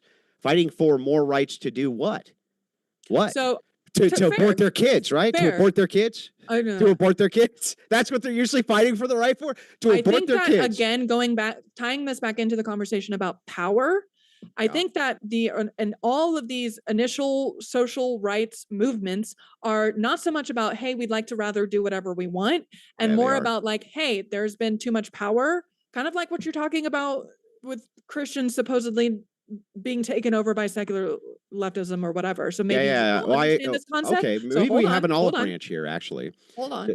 Go ahead. What? No. Oh, an olive branch. Yeah, I think Really? maybe we have an olive branch here, right? So I do think that the justification for most of the quote rights movements of feminism and things like that has been their justification is that there's unequal distribution of power. So the olive branch viewers, I think that is how they justify that. Absolutely. I just think it's fucking stupid. There is never going to be a such thing as an equalization of power. That's fantasy land, pure fantasy land. The thing is that distributed power is always going to be enforced by the patriarchy. The feminists are always going to have to appeal to the patriarchy for power. There's no choice. Otherwise, you wouldn't have an oppressed class. Who would feminists be oppressed by? They have to be oppressed by men, right? Who else could oppress them? It has to be men. It's like why you say I divide. I think it's the opposite. I think you guys divide. I think you're always looking for the oppressor-oppressed class, and you divide between them so that you can pit what you consider the oppressed against the oppressor, which is exactly how Marx had it, right? The proletariat and the bourgeoisie. The proletariat's being oppressed by the bourgeoisie. You need to collectivize. Fair. You need to overthrow them. Okay, Just like they did the olive Tsar branch, when olive they branch. shot Tsar Nicholas and killed him. The Marxists did and killed all the Orthodox Christians. They were really trying to make sure we could live together, weren't they? Okay, the olive branches. That's fair. If we're going to talk about, there is always going to be at least some level of unequal distribution of power.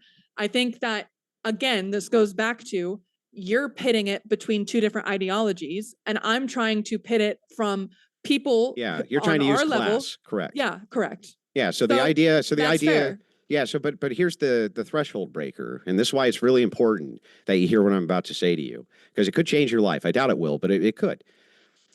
You have to use class. You have to use class because there's always going to be class differentials between people, no matter what. No matter what. You just said patriarchy would always exist. Hang on, I'll explain. The truth is, some people are born smart, and some people are born dumb. Some people are born tall, some people are born short, right? And that's going to lead to unique advantages that some people will always have, no matter how you try to compensate it with whatever system you try to compensate it with. And so power is necessarily always going to be distributed to a few. Always, no matter what. And there's nothing you can do about it. That's how power is always going to be distributed, because some people are really smart and they can accumulate it to themselves. And a lot of people are really fucking dumb and they actually want to be ruled. And this is where you people get everything wrong. A lot of people actually want to be ruled. They want things to just work and they go about their day and they don't have to pay attention to nothing. They prefer that.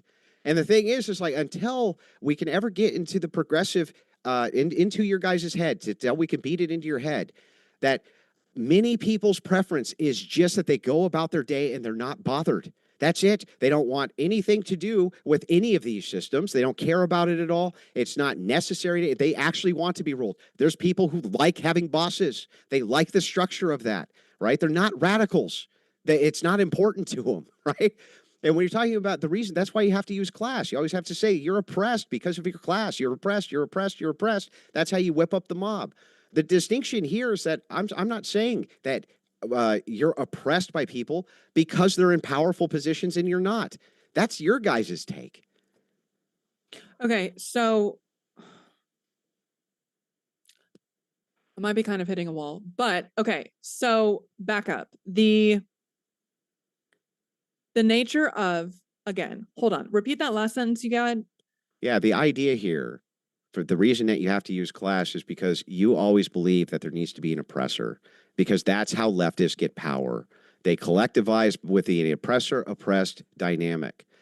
My side doesn't believe that. We don't believe that because there's positions of authority that some people are in, and there's certain prestige that comes with that means I'm being oppressed.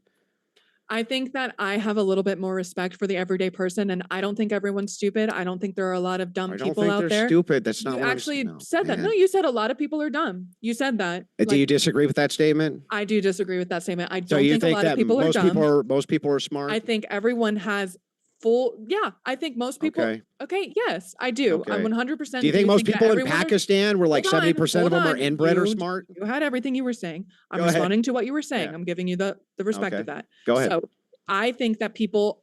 I don't think that everyone or most people are dumb. I don't think that. I think that people. I have the respect of people to make the decisions for their own lives. And you're right. That does include like, hey, maybe they like structure. Maybe they like having a little bit of the ability to, okay, so the ability to walk around their lives and not have to worry about all of this class oppression, all of this stuff is not going to come when they're being told what to do. Actually, paradoxically, the ability for Yes, them it does. to live through their lives and deal with whatever they want to deal with and have fun with their friends and spend time with their family and all of that is not about someone at the top telling them what to do. It's about on the horizontal level, their basic needs are met, period. Then tell me That's this. when they're not yeah. in survival mode, they're able to go out there and do all of those things. Can But you I help agree. me- Maybe can they you hel- want more structure. Can you help Maybe me they want a understand little bit more something? freedom. But at the system that I'm talking about serves their needs no matter what. It doesn't Yeah. matter if they do or don't want structure. You're still doing some people want this, but some people don't. I'm like all of us. Yeah, all that's of us nice, deserve. but the problem is that it's again nebulous ambiguity. We don't even know what it means. So is the and idea hang of on, hang a on. Christendom. No, it's not. And here I have specific proposals that I'll give, and I can never get them from you guys because you don't have them. And the thing is so funny here is like, let's move into this because this is actually really important. When we're talking about this idea of class here, we're talking about the idea of the oppressor oppressed. You said, I do believe most people are smart. Then can you answer me one question? If most people are smart, how the fuck did a couple of guys end up ruling all of them? What's your question? Okay, so that's fair. That's fair. I do think that everyone is smart, though. I do think. Then can you answer my question? Yes. How did all these smart people end up having just a couple of people rule all of them? You think that was them being smart? I would argue that it was them being more vindictive and oppressive and not smarter. So they're just I think there are more plenty immoral. They're just more immoral than the average Joe. Yes, I would argue that. So if totally. the people then are really I would smart, totally agree with if that. people then are really smart, why would they allow just a couple? I don't know, maybe just a because- couple of fucking degenerates who are billionaires rule them all if they're so smart? That's a good question. I would say that maybe because the actual level of intelligence is whether or not you're community based and you're so focused on being a good person that you're not going to try and go out and exploit a bunch of people. Maybe that's it. Maybe the really dumb ones are at the top because they think that that's what's going to bring them meaning and fulfillment. But at the end of the day, all of us down here are like, no, we were fine. And you're out here trying to exploit all of us. Now we have an issue. So to get this right, let me summarize. Really smart people, which most people are, allow themselves to be ruled by a couple of fucking dipshits. You just you're saying that's my take. Yeah, sure. By a couple of dipshits. They're ruled by a couple of dipshits because they're so fucking smart. Is that right? I'm saying that you don't get into those positions of power by being what I would say even most Christians would say ethically minded. Honestly, maybe you disagree with that. Maybe that is the most ethical manifestation of Christian values. I don't know. They get because Christian morality is pretty flexible. Now let me tell you how they actually got there, because you didn't give me an answer. You just said, well, it's because smart I was talking people, and then you interrupted me. Okay, go ahead. Give me an actual answer and explain the phenomenon of how it is that 300 million people are ruled by a couple of fucking billionaires if they're so smart. Because first of all, it's not just these two billionaires. There's been an entire generations upon generations of a system working, which way back when started with, guess what? The unequal distribution of resources. And this has been built on over and over and over again. How come these smart people didn't stop it?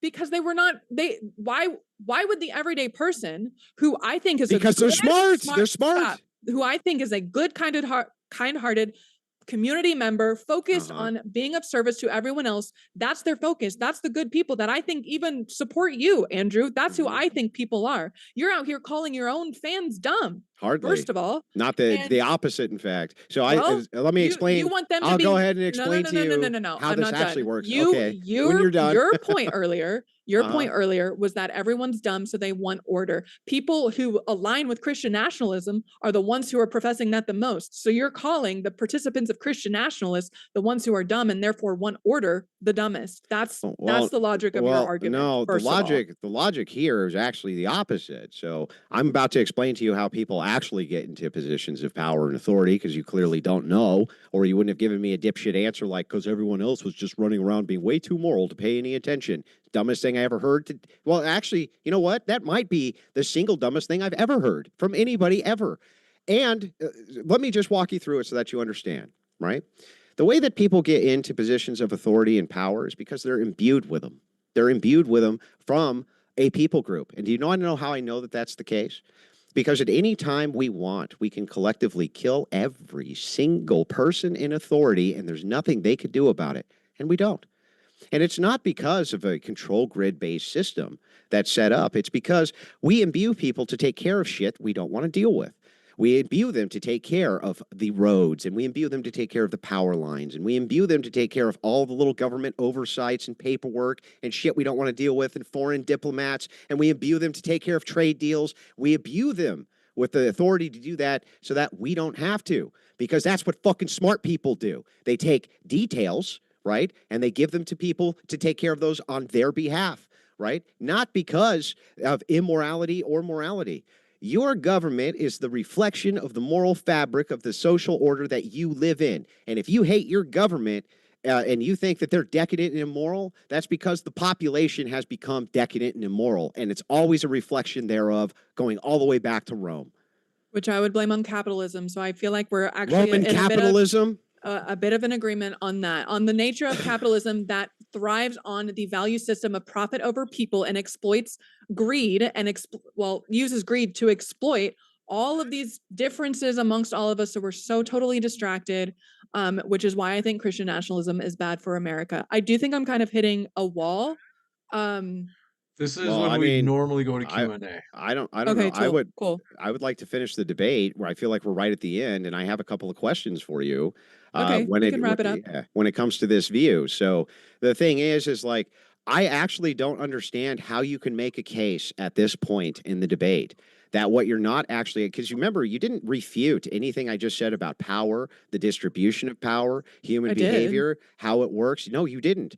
How is it ultimately that what you're arguing for right now isn't the collectivized power of force to enforce what you want to see in society? How are you going to do this absent enforcement for your view? How?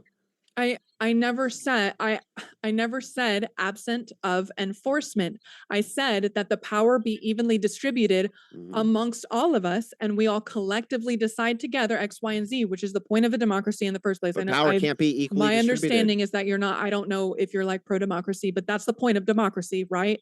So I did not say that no, power is never going to be unequally distributed. I said that on our level, if we're talking about all of the actual anxieties that everyday people are living through, it's not about the power between the right and the left. I think that's a total distraction. That's, but I don't understand the view. I just want to make sure I understand the view. So here's what I don't get. You keep on saying that you want power to be equally distributed. Well, but really, it's resources.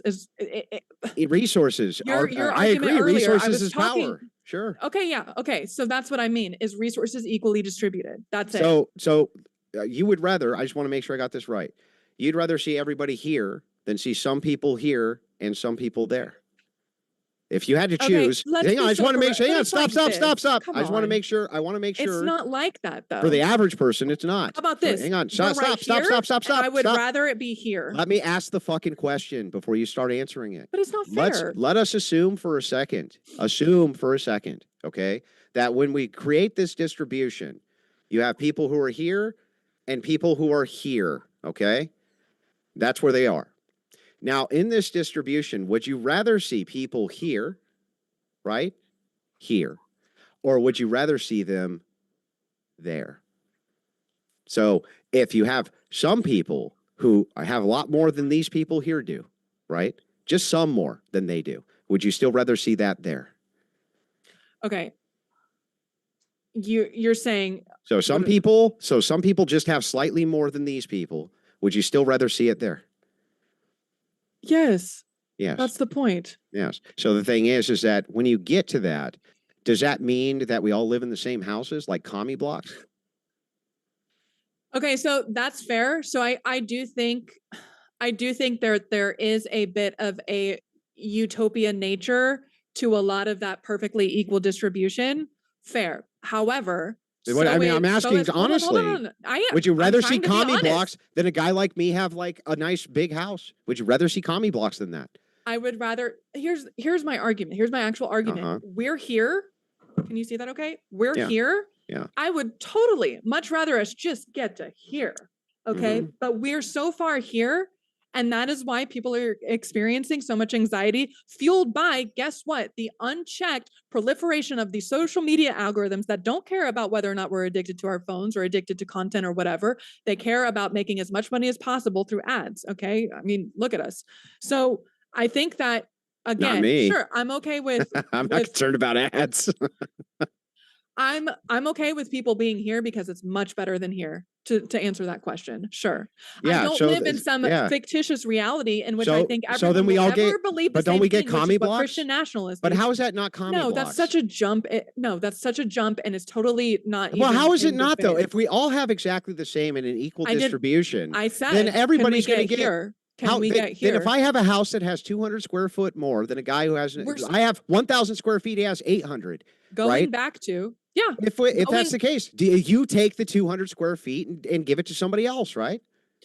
Going back to how that would work? Entire, I really want you to answer the questions I'm asking you. I am, and you're not hearing just me. yes or no. Yes or You're no. not They're not hearing loaded. me. They're not loaded. Yes or no. Is it the case that if I had a 1,000-foot house in your utopia, some other guy had an 800-foot house, that I would need to lose 200 square feet on my house? Is that the case? Yes or no? Andrew, I'm not answering it. I'm not answering it because you're doing this jump. That's not fair. I'm talking about this, and you're trying to be like, but what about this utopia? I told you earlier because that the answer is yes, right? The answer is yes. Let me talk Isn't a little the answer bit. actually? Because you didn't answer the question. Yes or no? Are you gonna? This is like me asking you: are you gonna force everyone to believe in Christianity? No. No. No. Okay, then no. Look, you remember how I just answered that yes or no question? It's not realistic. Wait, it's not realistic. No, I'm saying if it were the case. You're trying to put me into this corner of I'm like, just well, what does asking this if it were utopia the look like? case. I'm just asking if it were the I already don't case. think that the utopia is possible. I'm just asking if it were the case. If it were the case, we're trying to talk about reality right now. No, that's like listen. in your perfect reality. Do you know what a hypothetical is? A hypothetical is designed to test your logic. Would you like there to be unicorns? A hypothetical is designed to test your logic. And as long as it is the case that I ask you a hypothetically possible scenario, it just has to be logically possible, not physically possible, then honestly, for me, I would leave it up to them. You'd leave it up to them. Totally. Okay, so what if it's the case then that on that 200 square foot more, I was able to acquire more of a distribution of resources to myself? Should those be taken away and equally distributed?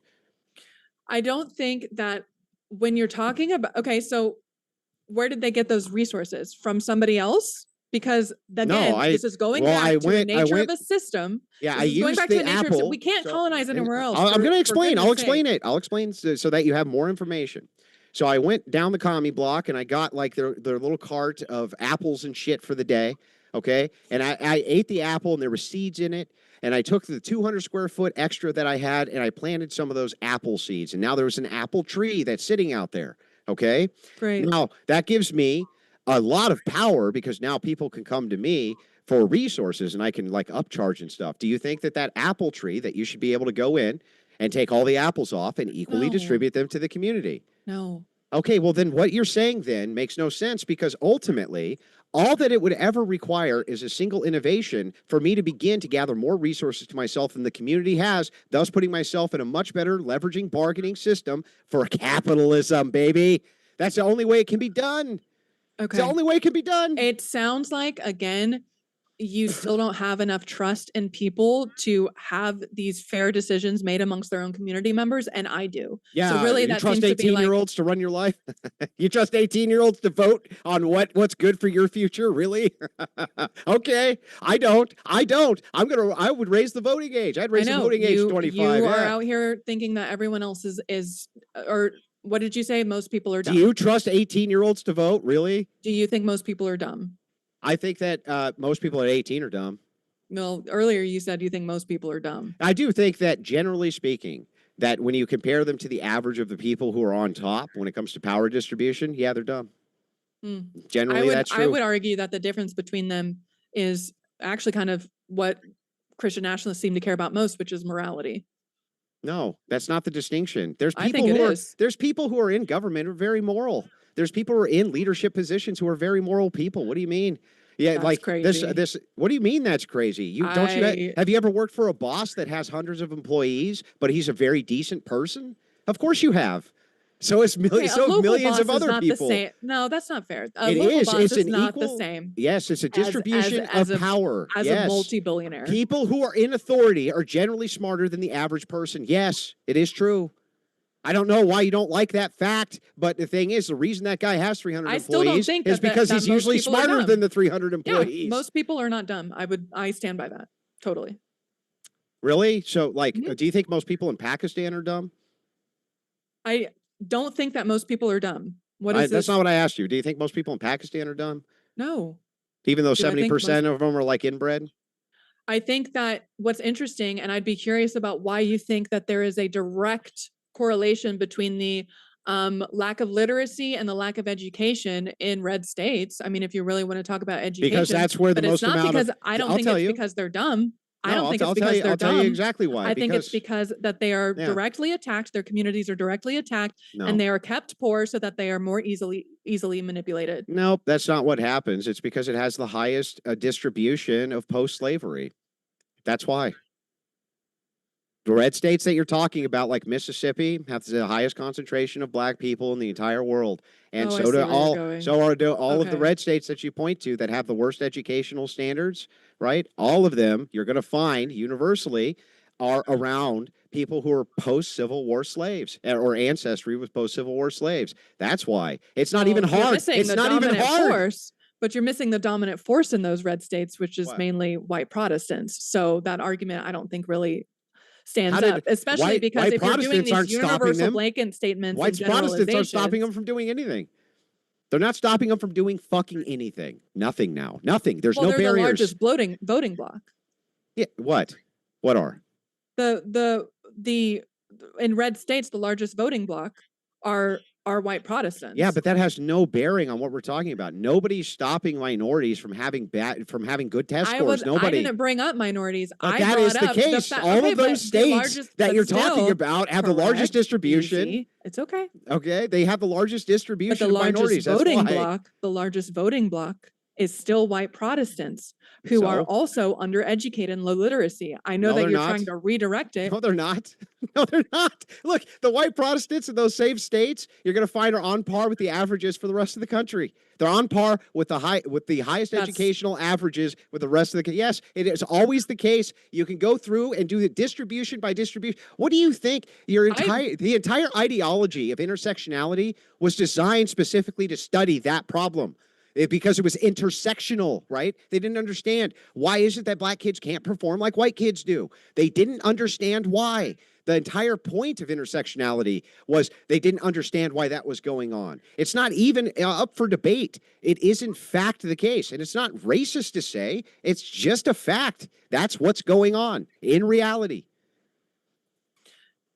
That's not the origin of intersectionality, but I understand where you're going with it. Oh, man. It is too the origin of It's not. intersectionality. The origin of intersectionality was a sociologist, which I know you don't take Trying to sociology study seriously. what? He was trying to study what? He was understanding that the civil rights movement wasn't serving women and the white suffragist movement wasn't serving Black people. Oh, no. And so That's she not how understood how So I intersectionality was understand- popularized. You're going I back to understand you're going that back you to don't take sociology seriously. So don't. this is I kind of don't. hard. So Yeah. why are we? No, Yeah, this is not at all. probably not. We can't even go anywhere. But I with do this. take numbers seriously. So the thing is like I can Which still is take test scores the seriously. basis of sociology. But No. okay. That's the basis of scientific and mathematical formulas. Sociology is designed to interpret that data. That's what they're doing. They're trying to interpret the human element. That's the sociological element, not the scientific element of just crunching the numbers, lady. Yeah, I'm not going to sit here. I mean, like, me trying to debate whether or not sociology and psychology are pseudoscience according to your interpretation is going to be the same Well, I thing mean, as they're at me, least soft sciences, right? doing the whole thing about Christian beliefs just being mythology, fairy No, tales. Like, it's not even they're close. they're Not even both close. the basis of all of our arguments, and so I'm not going to sit here and like do that back and forth. But Mostly it 'cause is I'm a, hitting a you do wall. agree it's a soft science at least, right? Soft science, emphasis on the S. Social emphasis on the social. Soft. They're social sciences. But you do agree they're soft sciences, They're not social hard science. sciences. They're not hard science. We can at least agree they're not hard sciences. Science relies on the scientific method, which is used in psychology and sociology. I'm not doing this. I just have one last question for you, and then we Is can it wrap one it. last question, really? Just one last one. Can you tell me what the scientific method is off the top of your head? Like Honestly. the steps? Yeah. Sure, it's a little bit different depending on where you're looking, but Okay. it's what? Hypothesis, Nope. You already failed. You already experimentation. failed. All right, Andrew, then I'm sure it's probably because you're a scientist. So, okay, we're done. I think engineers are scientists. A lot more scientific than sociologists, but okay. Totally. Yeah. I built robots. Have you ever built a robot? That's very good. Yeah, it is That's good. very good. Yeah. Wow. Yeah. I built We're going robots. Have to- you ever built a robot? Can you tell me what a solenoid is, science lady? Just tell me what a solenoid That is. is a That's big it. word. Just a That's a big solenoid. word. You don't know, It's a do big you? word. Do you know what a solenoid No, is? I'm so No. impressed. Yeah. We're going to Piece of jump bacon. into the Q&A. Couple of quick housekeeping things. First, folks, if you did not know, if you've been living in a cave on Mars with your fingers in your ears, as you can see at the bottom right of the screen, DebateCon 6, it is our 6th conference. It is going to be 2 days of debates. Come on out, meet Andrew, meet Made by Jim Bob, Inspiring Philosophy, Apostate Prophet. It's going to be amazing. Jake of Rattlesnake TV will be there, and see them debate live. Click on the link in the description box, as well as pinned at the top of the live chat right now, just for the next 72 hours. As you can see at the bottom right of your screen, use the code at checkout, 25 live. That means from this live stream, this code that you use will get you 25% off your ticket. Act now, as we were expected this place to be packed and to be sold out. And that we're going to jump into the Q&A. Thank you very much for your questions, folks. We're going to move fast as we have a lot of them here. Thank you very much for them. And this first one coming in from Big League Drew says, Rachel is greater than Andrew. Wow. Basil Problem says, did Miguel Sapochnik light Wilson's room? Reminds me of, quote unquote, The Long Night. He's yeah, weird. so actually, this is a good question. If you're wondering why my lighting is all jacked up, it's because I'm in the middle of a move and I have all of my lighting packed. So I wasn't at the reason I'm here is because I wanted to do one last debate before I traveled across the country. So that's yeah. So it's like if I got to do that by lamplight, then I'll do it by lamplight. I don't give a shit. It looks good, very dramatic. This one from Even Lord says, Weimar problems require Weimar solutions. I don't even know what that means. This one from Gibbon Basher, thanks for your super chat though, Even Lord, says Wilson's comparison of COVID-related mandates to fascism alone should tell anyone watching he shouldn't be taken seriously at all. And they even added the LOL at the end. That's fine. You know, you can just use your state-approved garment that they say that you must wear at the checkpoints you must stop at in order to get to work. That's what people think of when they think of fascism. You know what they don't think of? Oh, they're going to stop OnlyFans. Oh, no. Oh, no. Basil Problem says, oh, man, Basil, I'm not even going to read some of yours. They're so weird. Big Lee Drew says, being wooed is the natural state. I just couldn't see what word you're saying there.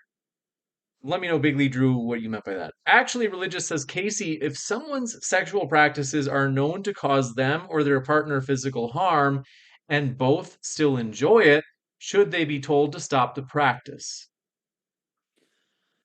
I mean, if everyone's consenting adults, I think that's again, like we're still focused on some minutia situations that I don't understand why this is such a focus when it comes to Christian nationalism, because that has nothing to do with Christianity or nationalism, first of all.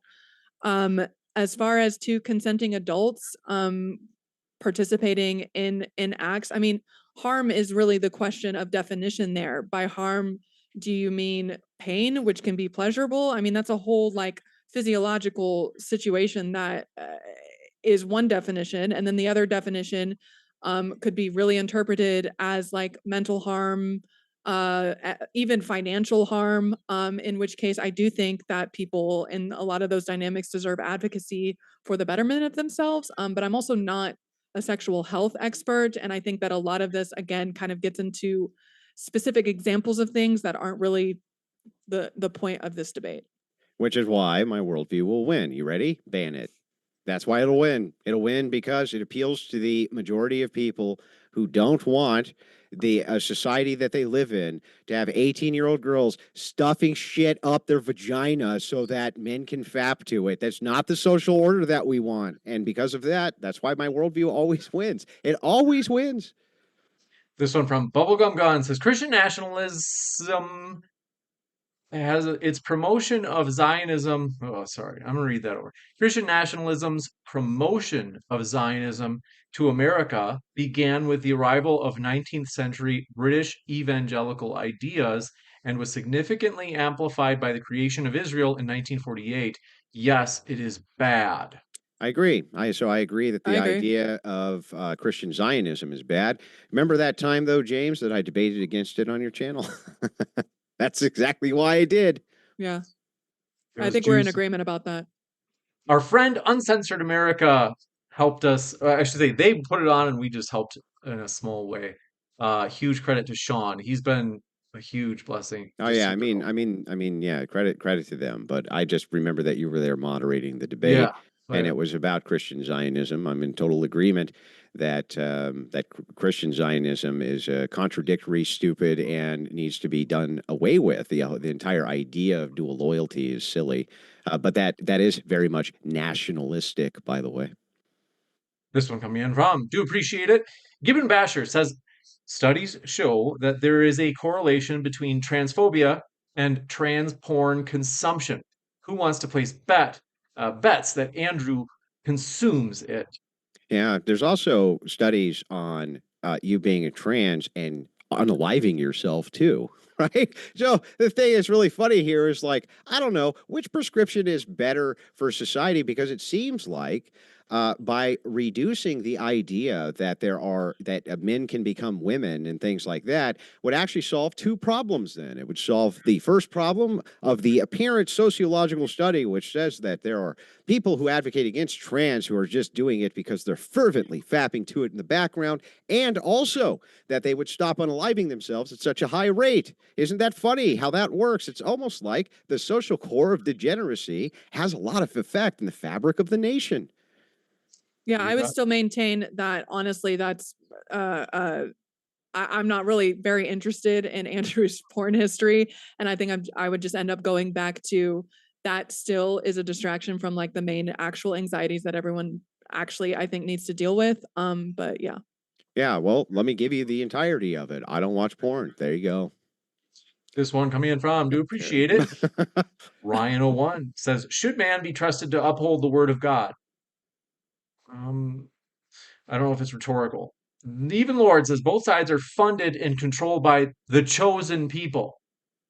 Juicy. Basil Problem says, Wilson, are you so dark because you don't believe in science? Okay, just ignore him. I'm Lights. not. I don't Oh, believe in lights. That's a fucking bunch of voodoo, bunch of witchcraft voodoo. This whole idea of an electron.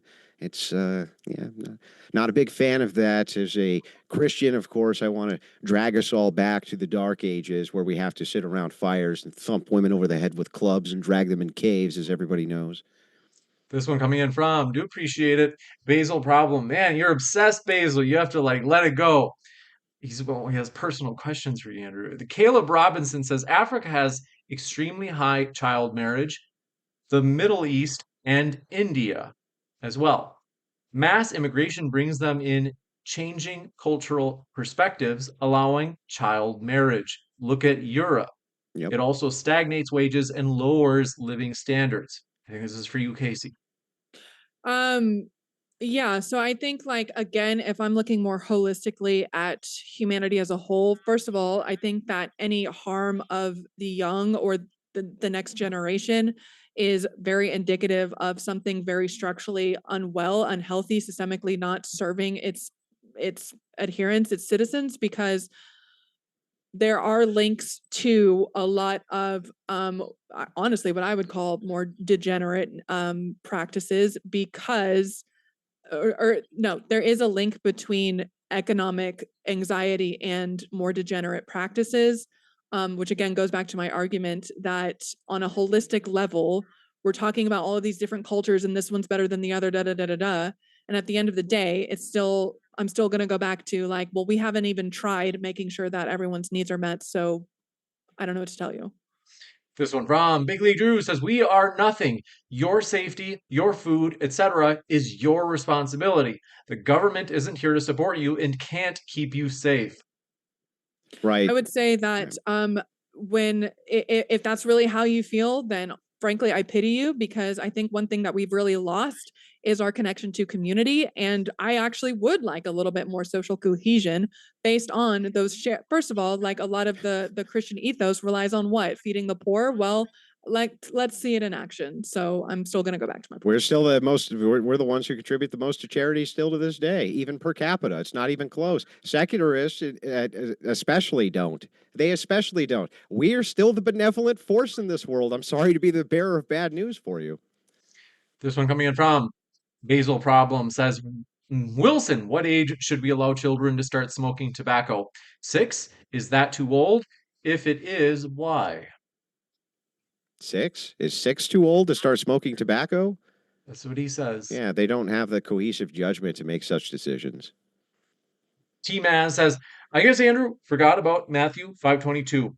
Quote, if you say, you fool, you will be liable to the hell of fire."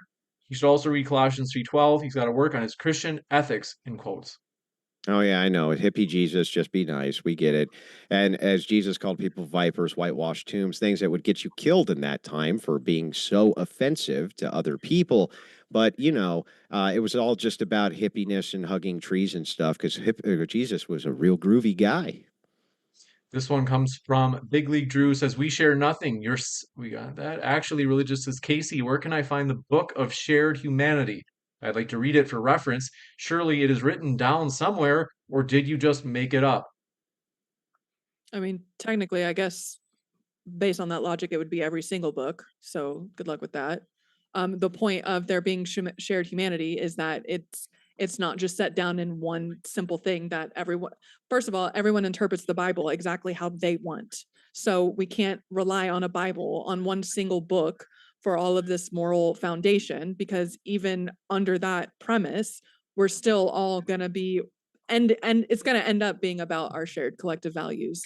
So every book. Yeah, interestingly enough, that's not the case. It's only through sola scripturis that you find interpretations which are solo. The ancient churches don't do that and never have done that. And it's a thing that Protestants have a real hard time, especially secular humanists who don't debate with Catholics or Orthodox very often. They don't understand we have an unchanging tradition for just this reason, so that we don't have a changing ethic. We have an unchanging tradition. It doesn't change. Over 2,000 years hasn't changed. So the thing is, same thing, and you'll find this in the Catholic Church as well, unchanging traditions. And that's the core of the ethics. They don't change. Your ethics do change by your own admission. They change based around the whims of the time and the people group, which is why when I asked you the question, if they want to lower the age of consent to, like, I don't know, 12, and collectively they decided to do it, you can't even say that that's bad. And it's why your I did say worldview. that's bad. Yeah, I know, but based on but it's a contradiction, right? It'd be a contradiction to say that that your philosophy for morality comes from collective group consciousness and then defy the collective group consciousness. That would make you immoral. This one coming in from, do appreciate it. Gibbon Basher says, what does Andrew think secularism means? Because it doesn't mean atheism." Yeah, it just means non-religious. Rachel Wilson says, "He's telling her that the cause of homelessness is not economic in nature, parentheses true, and she can't even understand what he's saying." I Casey, mean, in your response. I did I mean, we went back and forth on that quite a bit. I think that both mental health issues and homelessness can be solved with more systemic inequality. It's not going to be perfect, or systemic equality is not going to be perfect, but I did address that. Oh, I'm sorry. Hang on. I got to clarify, right? For the precision nerds out there.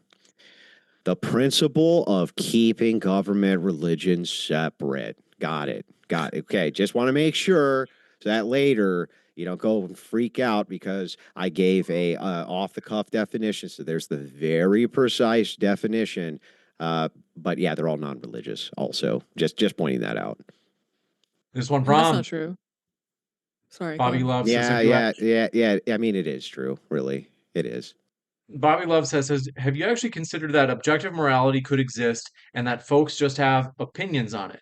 Analogy, temperature truly exists, yet people are affected differently based on various factors. They didn't say who this is for. I mean, maybe it's me. I very much this is kind of just a personal take. I don't know or care if objective capital T truth exists. I don't think it's really possible for subjective humans to really understand it. And so again, this goes back to why it's important kind of for everyone's perspectives to exist, because absolute truth, objective truth may or may not exist, but we're not going to know it as individuals, which is why we need a collective understanding. You certainly act Yeah. as though it exists. I feel like Christians actually act like it is. You're saying I do? I don't think it does. Okay, then I don't think that you can say that anything you said tonight is true. That This seems one, simple enough. the Jabroni says, I'm an atheist and I much prefer Christian ethics to the current societal decay. W. Andrew.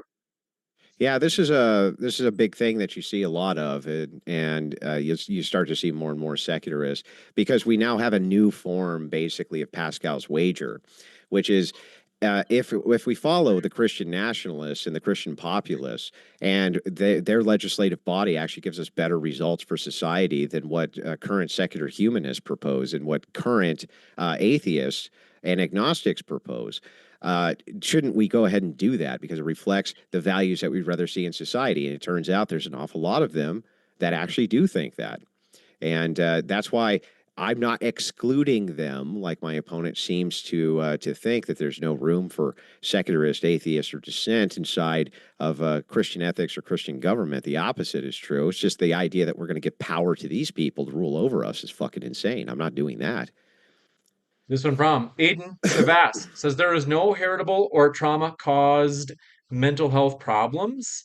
It's all capitalism. We had greater wedlock under more absolute poverty. I think that's for you, Casey. I don't really understand the question. That mental health issues are not a result of capitalism. I think they're saying, like, are you really saying that capitalism is the reason for all mental health issues? I think that when people's needs aren't met, we haven't even tried more of a focus on people's basic needs being met to make the argument that it does or doesn't really. But yeah, I would say that when people are living in survival mode, they're not really operating. That's what the hierarchy of needs leads to. They're not really operating at this level of being able to participate and function healthily in society. Yeah. If you look at the hierarchy of needs, though, and this is what's so interesting, you keep bringing this up. If you look at the hierarchy of needs, we're way past that, which is why we're into liberal progressive ideology and other ideologies which are politically based rather than resource based. We've been past the hierarchy of basic food, water, and shelter for a long, long, long time. And I would argue that the rise in Christian nationalism is because that, while that might have been the case for, we did have more economic quote unquote prosperity in post World War II era, because economic inequality is growing more significantly than it was back then. I would say that the rise in anxiety about the future, I mean, people are more anxious about their basic needs. To ignore that is just unfair to them. But nobody's right? ignoring it. Yeah. It's just So, there's but a I'm prescriptive saying, difference. but that's why I'm arguing that a focus on Christian nationalism as being the end all be all is not the answer, because we need to focus on these basic needs first. So that's Yeah, the you point of what I was want to saying. really improve the people's lives and basic needs who are right here, right now. You can do something about it. Stop mass migration tomorrow, and there'll be a lot less needy people here, won't there? This one from, appreciate your question. Tommy Jones says, Smoky Man mean. And this one from, Big Lee Drew says, you're not a bad person necessarily for being a single mother, but it's not desirable. Two-parent, hetero households is the way to go objectively for children. Correct. It doesn't make you an evil person, a bad person. Nothing like that, right? The conditionals which led to it could, that's true, or the conditionals how you operate in that condition could. But it itself is not, but when we're talking about the desire for what we want to see in society, it is the case that we would like to see intact family homes instead and less blended families, right? That's a much better proposition for society. It's also the case that we would much rather see strong backbones of cross-generational family units. And that's like, there's nuance in the position, but there's not that much nuance. It seems like it's very common sense based to me. Yeah, we're This talking one- about single. No, we're you're good. talking about single mothers a lot, and again, like I would never blame children for the actions of their parents. So if again you're basing the distribution of resources based on the actions that led up to that single motherhood, I hear that you're not saying that single motherhood is itself makes you a bad person, but that the actions that led up to it might. You're still basing the resources distribution off of those parameters, and I think the kids deserve better than that, no matter what. Well, I mean, that's nice to say in a bubble, you know, but unfortunately, you don't get to take resources away from my children in order to take care of your children by force. You don't There's get to no do threat that. to your resources. There's no threat to your resources. I'm sorry, if I have There resources are and you enough take them, that's a resources. threat to my resources. What are you There are talking enough about? resources for everyone in the world to be totally Uh-huh. taken care of. As We're long just as you not doing take, that. as long as you take more of mine. Yeah, it's going to require some people to have. So what then you Christian- are a lot of threatening my Christians would resources. call- a lot of Christians would call Christian ethics, which is giving to the poor. That's actually By that's what we're talking- voluntarily, and remember, Yeah, give unto I Caesar. agree. Give unto Caesar what is Totally. Caesar's, and the idea is Mhm. that is the power of force. What Mhm. Caesar's demanding. Christians, I who would agree came- that Christians government who needs came to in do Acts. that. You're hang on, right. I hang do on. agree that Christians- government needs That's to right, do by this. force. And Christians, by in Acts, what they did it not by force. They did it by choice, and they still do, which is why they're far more charitable than anybody on your side. It's not even close. This one from, do appreciate your question. Rachel Wilson says, ma'am, I regret to inform you that empathetic sounding platitudes are not arguments. They're sassy. Patrick Law says, James, does this chick, why are they asking me? Seriously believe this is for you, Casey. Does she believe that she can gaslight us into believing that she has anything but loathing and disgust for anyone to the right of Hassan? Just believe That's we have shared values, guys. Crazy jump. Totally. Yeah, I don't have disgust for people ideologically opposed to me. You I got it. do, depending on how they're ideologically opposed to me. Like I have a That's lot of very disgust. evident. I have a lot of disgust for cannibals, chomos. I have a lot of disgust pity for. them. I mean, I have visceral disgust towards the act of cannibalism, and I think that it's fine. I think it's fine to have disgust for, but again, is why my worldview works. Imagine that we're in a room and you say, I don't really find, cannibalism disgusting. I just think it's pitiful. And then I Yeah. look at him and I say to the room, oh, but I find it fucking horrible and disgusting, and I don't want it in my society. Who do you think people are going to follow? They're Okay, going well, to that follow wasn't your the question shit at all. They were talking Right. about right of Hassan. No, but that's what we you weren't said talking as a about follow-up. outliers. That's what you I said as a that follow-up. people on the political ideological opposite of me, no, I don't have disgust for them. You're doing these random ass, out here outliers. Well, I have like, disgust for abortionists. They Okay. disgust me. That's very clear. Yeah. This one coming in from, do appreciate it. Patrick Law, we got that. Alchemist says, so she wants to take even more money from settler Americans and give it to the invader, legal and illegal. No, we owe you nothing. You owe us everything. I hear again that there's a lot of economic anxiety about the fact that we are all one single humanity, and that even though, again, there are enough resources for everyone to be fed and clothed like 10 times over or something, we have all been manipulated into thinking that we have to take it from one of us to give it to somewhere else to the detriment of that person. Whereas, again, if we just did, we started at a fairly equal playing field in the first place, we don't need to take. First of all, I'm not talking about taking from whoever this person was. I'm talking about taking from billionaires. So it's apples and oranges. And millionaires. And also, I'll just point out, secularists got this wrong before, and so did secular humanists with the population bomb. They believed that by lowering the population of the world, that would create a lot more resources for everybody else, and the opposite was true. Turned out with a population boom, we suddenly had logistics and we could get food where it needed to go because, as people, you may not know this, right? But you don't grow a lot in the fucking middle of the sub-Saharan African desert. Not a lot there to grow. So you need to have human beings in climates where they actually grow food in order to logistically move it where it goes. And what capitalism has done is it's extended lanes of capital so that people can actually have actual food distribution systems that do that. And the manpower, which is necessary to do it, is humanity itself. It's like your whole worldview, ultimately, when it's reviewed, is death. It's death to people, just like it was in communist Russia. All it did was create death on a wide scale. And it's like, no, the Christian ethical and nationalist system doesn't want that. They want the propagation of the one thing that matters the most, life. This one coming in from, do appreciate your question. Basil Problem says Wilson. Okay. Okay, they have a thing about tenant media. They say Wilson is the dark lighting concept coming from tenant media. I didn't know that they had a dark lighting concept. Me neither. Marilyn It's not says, even a it's not even a concept. It's just that my lights are packed right now because I'm moving. So I mean, I guess accidentally I'm copying somebody. Maybe I don't know. Marilyn says, my grandpa was Larry Flint. He said majority rule only works if you're also considering individual rights because you can't have 5 wolves and 1 sheep voting on what to have for supper. Yeah, well, I mean that's an old quote from hundreds of years ago from a very famous founders. Democracy is 2 wolves and a sheep arguing about what to have for dinner.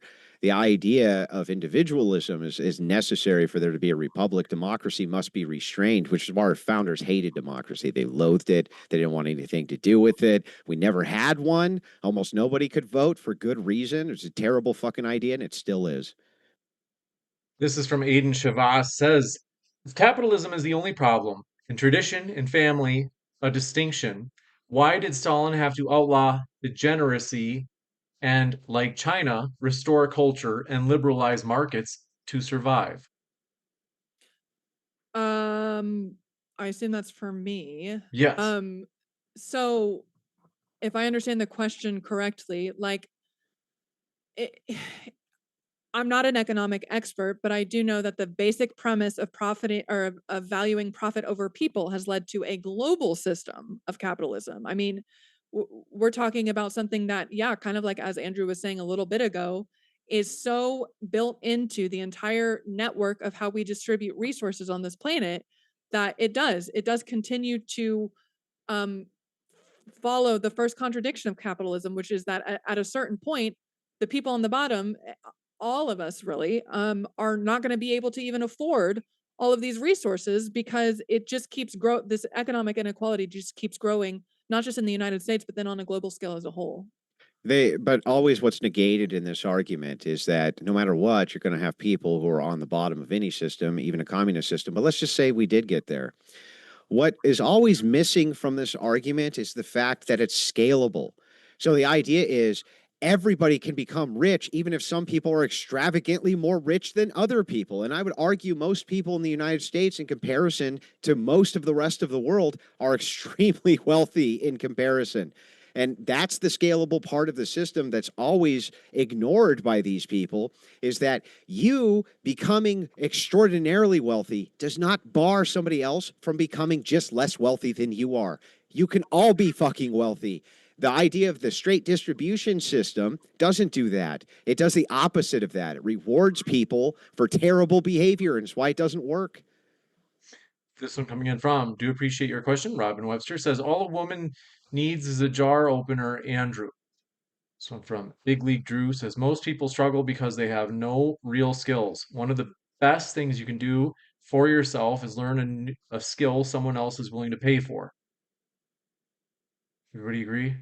I agree Disagree? with that. Yeah, I think ultimately your value in society, especially when it comes to men, is always based on resource allocation, and it always will be. It's a status symbol even for us, but it's a status symbol for the opposite sex as well. And if the truth is that having a skill set that you're paid handsomely for is not a thing which should be punished, nor is it a service that you fucking owe anybody. This one coming in from do appreciate it. Agjan says, thanks for hosting the debate, James Hobel as well. I don't know what Andrew's talking about. This lady is a genius. Smoky man bad. Thank you for that. Robert Ryanson says, Christus Anesti. Big League Drew says, even distribution of anything in society is not obtainable. Also, democracy is a form of tyranny. Any thoughts on that, either of you? I think I I was pretty think. clear on saying right now we're here. That's what we were kind of talking about, and like we're not even like the notion of Christian nationalism isn't even trying to touch the concept of getting us closer to here. Okay, I very much was open about like I'm not trying to live in some utopia, but right now we have a lot of everyday people worried about the future and their future generations, and so for you to say that like this utopia isn't possible, like okay, so then what? So we're just gonna keep doing this? Okay. No, we're not going to keep doing anything in the status quo. What we'll do is we'll create the economic conditions which will allow people to stay here who earned it, and the people who are here can move up to here because they fucking earned it. And the thing is one good way that you can do that to begin to equalize against that is taking all of the distribution of government resources towards mass migration and empire building warfare and lower taxes significantly for the middle class by doing that. Huge thing we can do immediately that actually addresses this, not a straight equal distribution system, which is cockamamie nonsense. This one coming in from, do appreciate it. Big League Drew. You got that one. This one from Good Godfather says, how about the Fed being a Prague institute, inflating currency and manipulating economic structures? Christians outpace all in charity slash health. Any thoughts on that, either of you? Andrew, that's one of his favorite points is that Christians privately have you know, give the most to charities XYZ, but it's still not addressing the actual large scale issues of everyone's needs. So, again, if what I would love to see is if Christian ethos are these perfect moral virtues and they end up with the social and cultural and therefore political dominance, like why if government is supposed to be the manifestation as we agreed upon earlier of the collective will and the Christians are currently have the majority both in on the everyday level and on the on the level of Congress, like why aren't we seeing that then? Because the same way that if I identify as a woman, I'm not one. You just identifying as a Christian doesn't make you one. There's also a cultural zeitgeist behind why it is that Barack Obama swore on the Bible and said that he was a Christian when clearly he didn't really follow Christian ethics. And it was the same thing that you can see with tons of politicians. You'll see people who will make the claim that they are because of a cultural zeitgeist that makes them think that this is an allocation for status. It's why politicians who clearly aren't Christians pay lip service to it because they want that evangelical vote. But that doesn't mean that they actually are. And so the thing that's funny here is like every system is going to be beholden to that, though. There's going to be people who would say that they're good communists who actually aren't, who would try to rise to the top in whatever system you propose. The thing here, though, is Christian nationalism is saying, look, screw those people, screw these rhino Republicans and these basically fraudsters and liars who keep on promising they're going to close the borders and don't. They keep on promising these various things that we want and they don't do it. And so what ends up happening? We bank harder right. Why? Because we actually want these agendas done.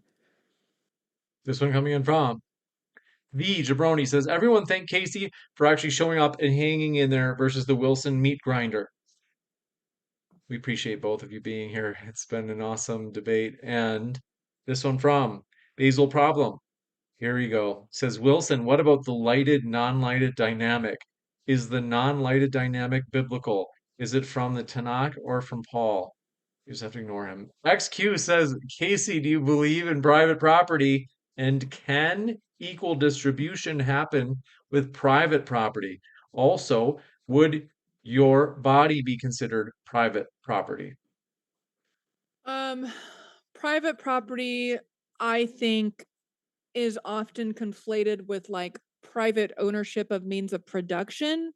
So it's like, are you talking about home ownership? Or are you talking about owning a $1 billion, profiting machine that pushes out all of these consumerist addiction habits that don't end up serving anyone and I would consider to be unethical and immoral and also unnecessary. Both are private But property. I understand that. So my point is that the private property of like home ownership, I don't think is impossible to have under a fairer, okay, fairer is really what we need to focus on, fairer distribution of resources. But if we're talking about the private property of corporations, like no, I would like a lot more worker owned co-ops. I would like a lot more if we're talking about again government being the administration of the collective will of the people, I would like us all to collectively be like, hey, can we focus on us all having housing? It doesn't have to be perfectly boxes, your little commie block, whatever you call it. That's not what I'm getting at. It's just a matter of being a little bit fair. We're just not focusing on that. We're focusing on, again, as I've said repeatedly, issues that I don't think are actual root causes of everyone's collective anxiety. Except that when you said that you'd rather see, if you had to, rather than have some people higher than others, right, you would artificially bring them down in order to create this artificial sense of equality. And that's what the scale was I would there to love them to do determine. that voluntarily. And I think if we They're not start going to. valuing, well, I think I think under a, if we're talking about social movements, I think under a social movement that prioritizes power and profit over people, I think you're right. However, my work here is to kind of get us all like, hey, can we care about our neighbors and love each other? Like, that'd be dope.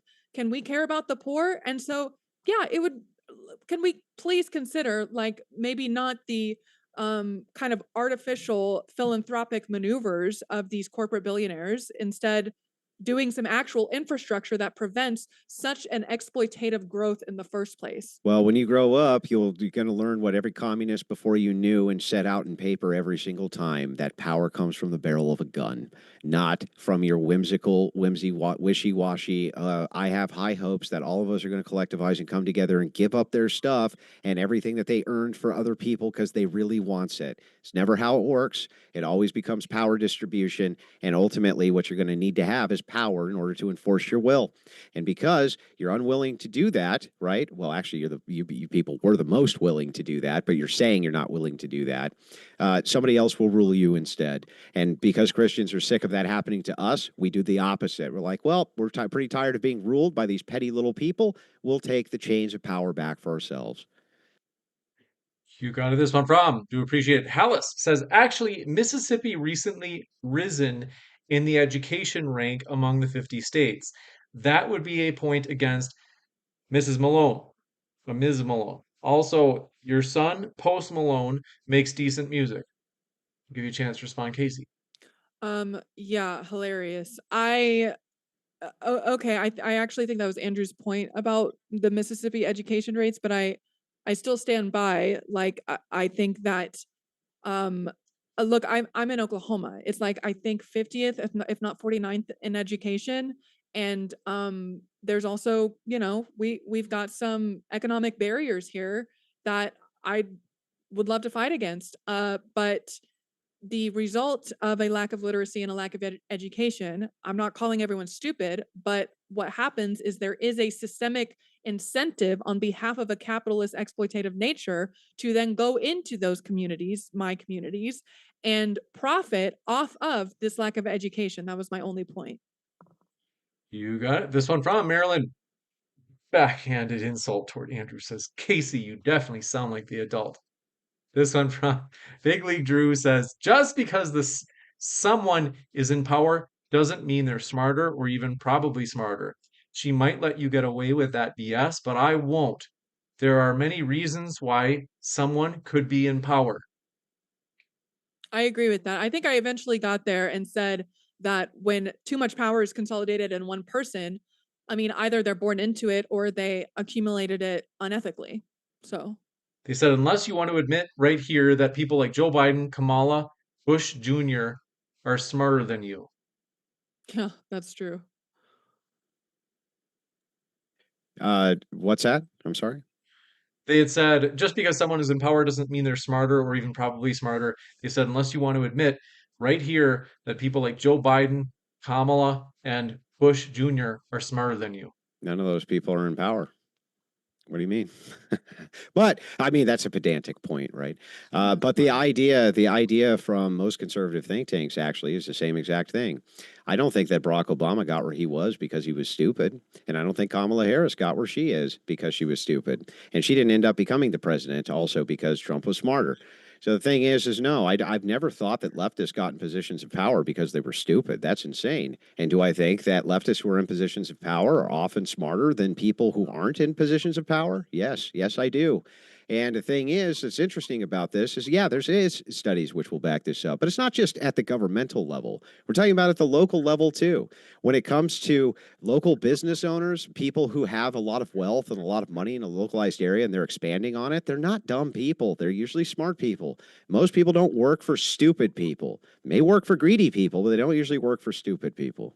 Well, but I think the commenter was asking, are you recognizing that the people in power right now are smarter than you? Well, I don't know. Some people would say that I'm in a position of power. But But there if are you're people talking in about more power than you. yeah, that's Or you true. think you're the most I powerful don't think person in the it's world. well, I don't think it's directly scalable that that the politicians are smarter than everybody, or that they don't rule over people who are smarter than them. Only that if we're going to take a gradient on the average, that probably politicians and people like this are not in Are the smarter than positions, you. yes, are smarter Yeah. than the gradient of the average, yes. Right. This one Yeah. company. I'm sorry. Do you think I'm sorry. I just want to make sure that we have this clear. Remember, your argument was that people are really, really smart and just let stupid people rule them because they're so smart. And you think that what I'm saying makes no sense. Okay. It wasn't my argument, but we can move on. It was your argument directly. That was your argument. You can rewind it when you want.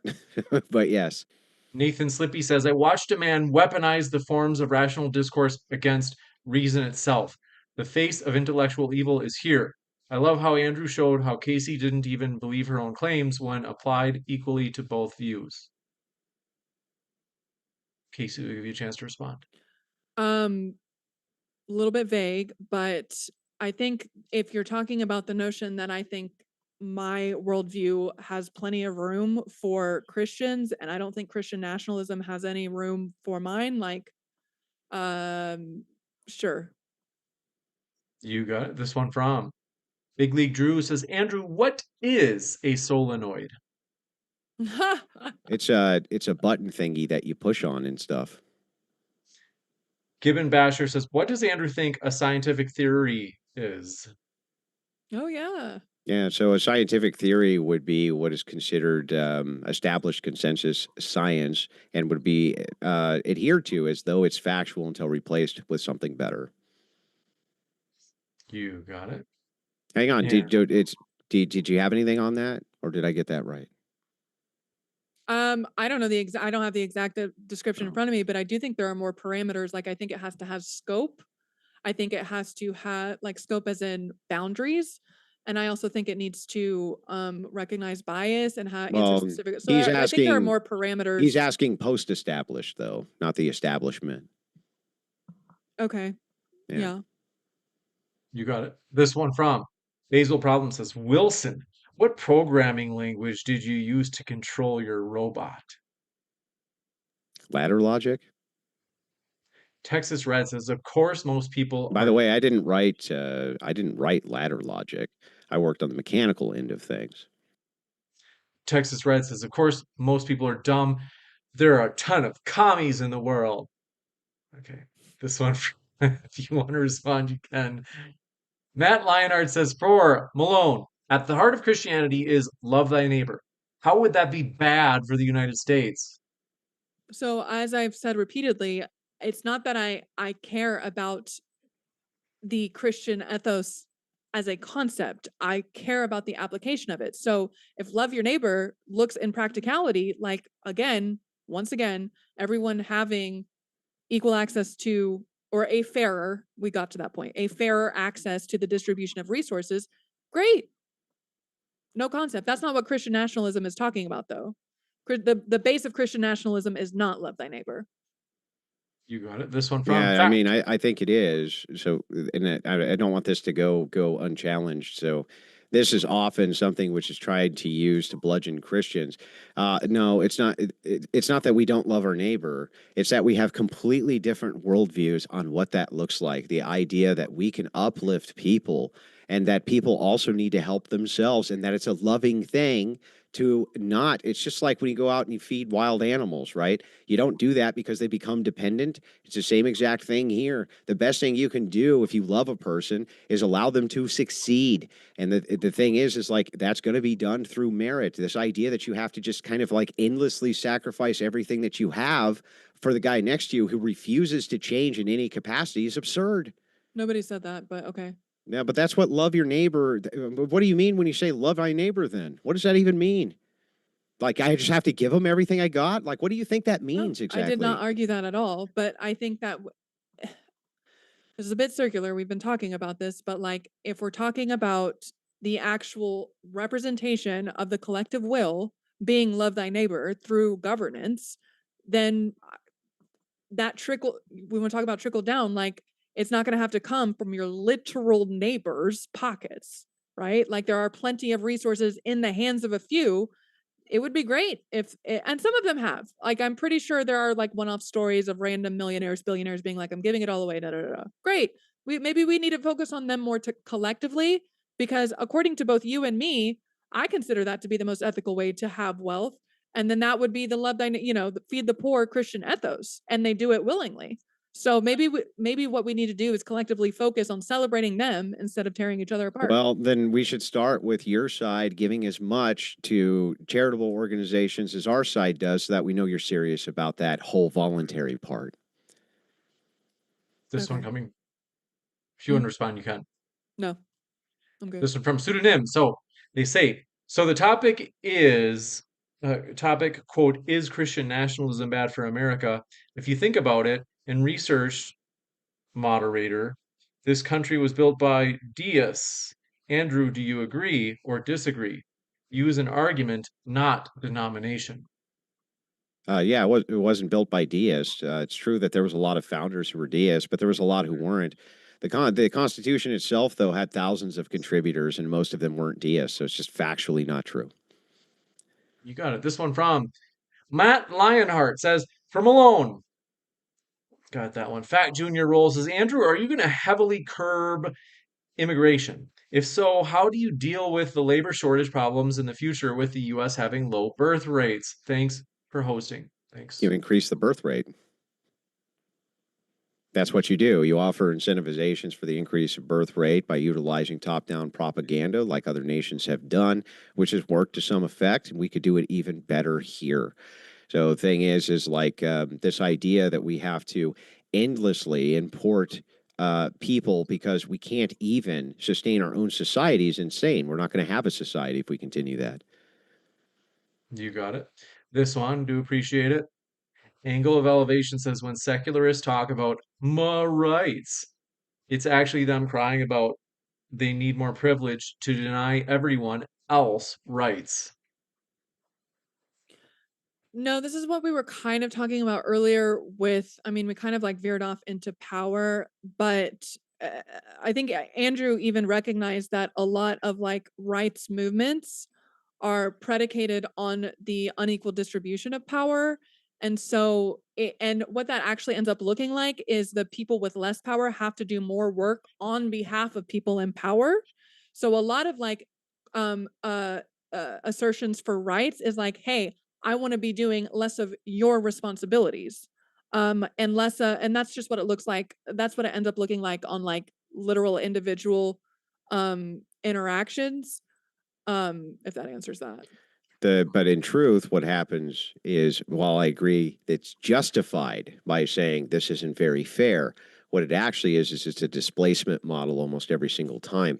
It's not that they want to be equal with you, it's that they want to take over what you have. So, like kings who are displaced, they're displaced by other kings. Politicians who are displaced, they get another person gets put in charge of the political operation. When you see, when these communist revolutions happen, what do you end up with? You end up getting rid of whoever the king was for now a petty dictator. It's like they don't actually equalize anything. All that happens in the power distribution is they just want what you fucking got and they'll take it by any means necessary. This one coming in from, do appreciate your question. First Wizard says, W's to Andrew and the Crucible crew. COVID was entirely totalitarian, and I'm sure this lady loved it. Casey, is this true? They say if she's a hypocrite. Whoa. They say also doesn't know what a solenoid is. Fallacy, LOL. Yeah, that's tricky. If the question was if I loved COVID, no, I didn't really love COVID. I thought it was pretty difficult for a lot of us. You No, got it. they was asking if you love the mask mandates. Did I love the mask mandate? I had no problem with wearing a mask to keep Yeah, what about the everyone else safe. mandate though? The mandate. Yeah, I had no problem with it because I'm actually people first and I wanted everyone to be well. Yeah. So it's fine to use the authoritarian government for values that you care about. Well, again, yeah, health is a priority to me, totally. Yeah, I know. For The everyone. authoritarian government's fine as long as it's in your hands. Quick housekeeping thing. Folks, if you didn't know, we have channel memberships. Check our channel memberships out.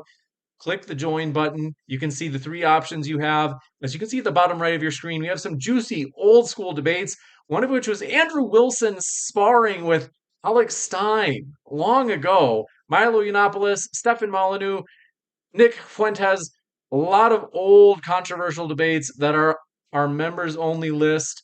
If you sign up at the debater level, you can watch all of them. There's over 350. Check out our channel memberships. This next question coming from Pseudonym says, if you think about no one can go back to topic, easy.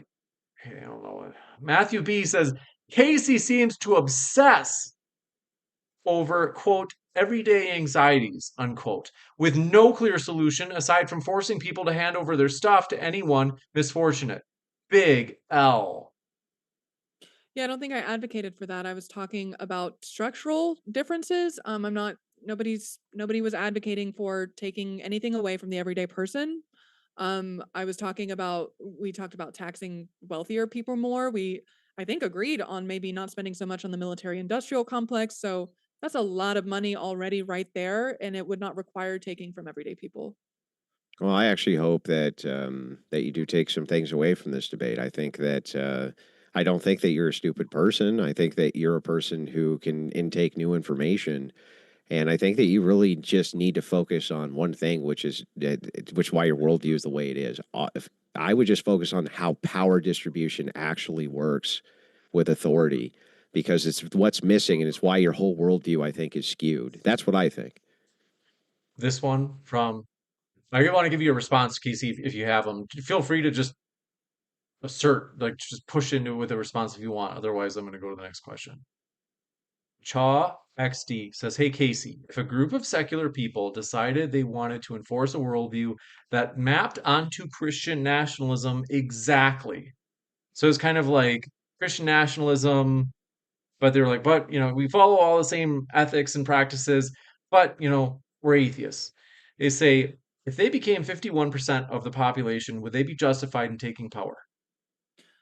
So this goes back to, I think that, because I stated in my opening statement that I think my real enemy is the system of capitalism, and under that system, the corporations and the billionaires who are actually making the decisions about you and me, commenter, they actually would not care if atheism or Christianity had the 51% majority. The problems would still exist, and so that question I think is kind of moot. Now, there's no way to prevent that in direct democracy. You can't prevent people in a direct democracy from utilizing funding for the purposes of political power as long as the majority vote for it. That's the whole prize. It's just one contradictory system upon the next contradictory system. I agree that capitalism is contradictory. And I think that No, democracy mixed with your idea of socialism is democracy mixed with contradictory. capitalism, totally. No, just it period with socialism, the idea that you can stop people from Socialism is democratically. inherently democratic. No, listen, Yeah, it it's not is. inherently democratic. No, nothing is Yes, it is. inherently It's democratic. Nothing is. Nothing. You can have okay, Andrew. socialism under a king. Why couldn't you? This one from Gibbon Basher says all secularists are non-religious. Tell that to the founding fathers. This one from I think it was for you, Casey, but I'm not sure. Oh, I thought that was for Andrew because he was the one who defined secularists. So You might be right. yeah. What was the question? It said all secularists are non-religious. Tell that to the founding fathers. Yeah, Andrew the then founding. corrected himself. Yeah, but it's not just that. The founding fathers themselves had no problem with state institution of religion. That was a compromise which was made in order to reconcile the Articles of Confederation. That's it. So, like, you don't even know what you're fucking talking about. They weren't antithetical to states having religions at all. Jefferson was later, that's true, because he was a deist, but ultimately, no, they didn't care. In fact, states themselves, in order to hold office, you had to swear that you were a Christian of a certain denomination, in fact, inside of states, even after the Constitution was ratified for many, many, many years. So it's like, no, it's not the case. If it is the case that definitionally that's what you're using for secularist, fine. But like, secularism itself definitionally has changed. Secular humanism, secular atheism, et cetera, et cetera, et cetera. It's always identified with those who want to separate themselves from religion. And the thing is like, and usually why do they want to do that? Well, because they don't like it. That's why. This one coming in from Matt says, where do sends questions to? Super chats? Yes, Matt. Given Basher, Matt's trolling me. Caleb Robinson says, Christianity pulled the world out of human sacrifice, child rape, cannibalism, and poverty. Secularism is sending us back to the Dark Ages at a rapid pace. No objective moral framework to live life. Casey, my guess is you disagree. Totally. I would actually, first of all, the Dark Ages were specifically dark because there was too much religious authoritarianism, so that's tricky in the first place. Second of all, the notion that this is what I was getting at earlier in my opening statement. I don't think that it was specifically a book called the Bible that brought us collectively to, this is interesting, brought us collectively to more moral stances, such as no more human sacrifice or whatever else you said. First of all, I think that's great because you're recognizing that the fluidity of when the originality of Christianity, Christian culture, and ethics were established has shifted in the past 2,000 years and has pulled us out, as you say. I would say it didn't pull us out. I think that people and evolution pulled us out of that as we became more aware, as we became more connected and understanding and educated, etc. So there's that. No, we had the Dark Ages because it was post Rome and we lost a lot of the technology from Rome. And that's what led to the Dark Ages. It wasn't because of Christianity.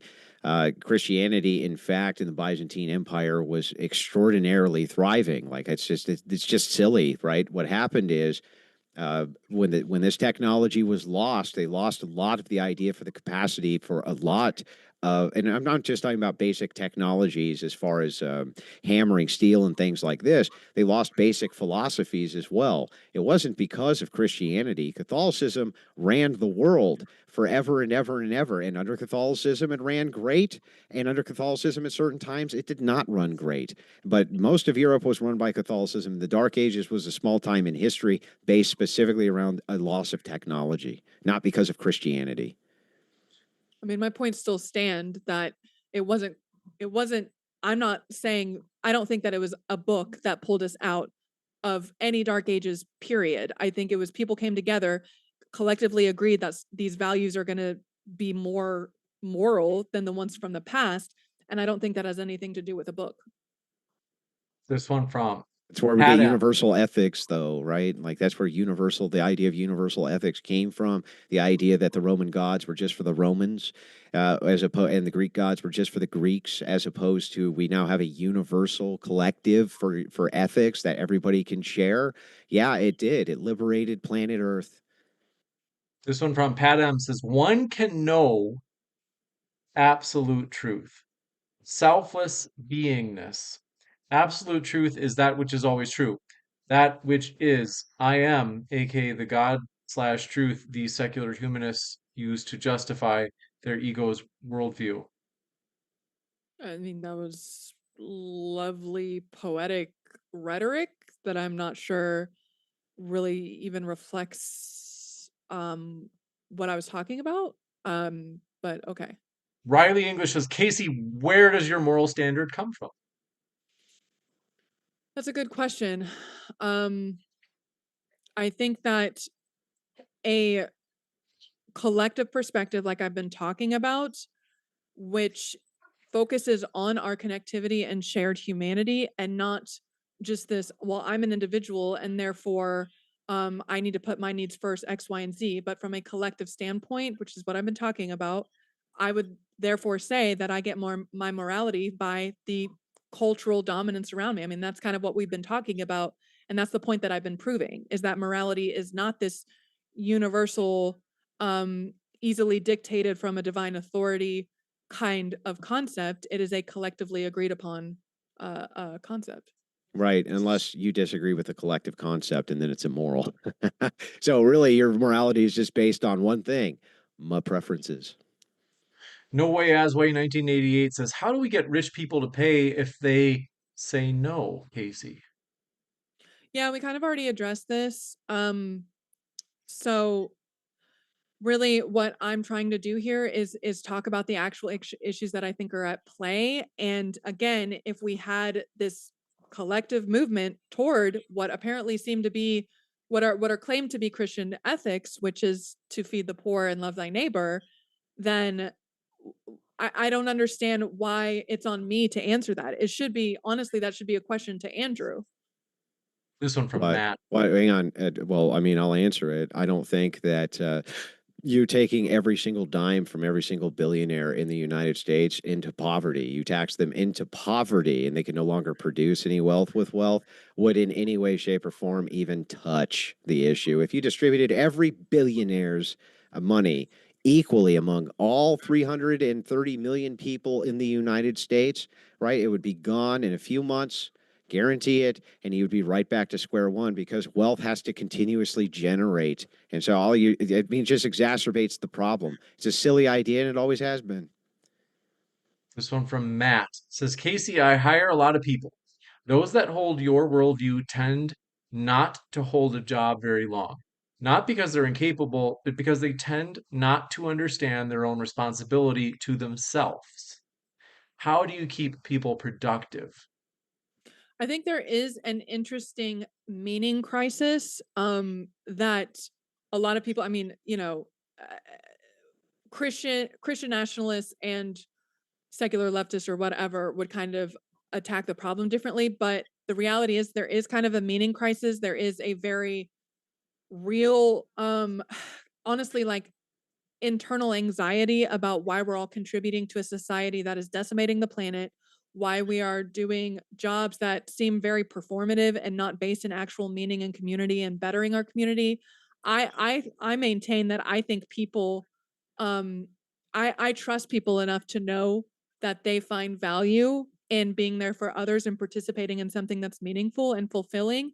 And when you're kind of aware of all of these really real, again, issues going on with a system that isn't serving everyone, it's really hard to continue participating in it. That's kind of what I would say. Do you say you trust people enough? Do you trust men?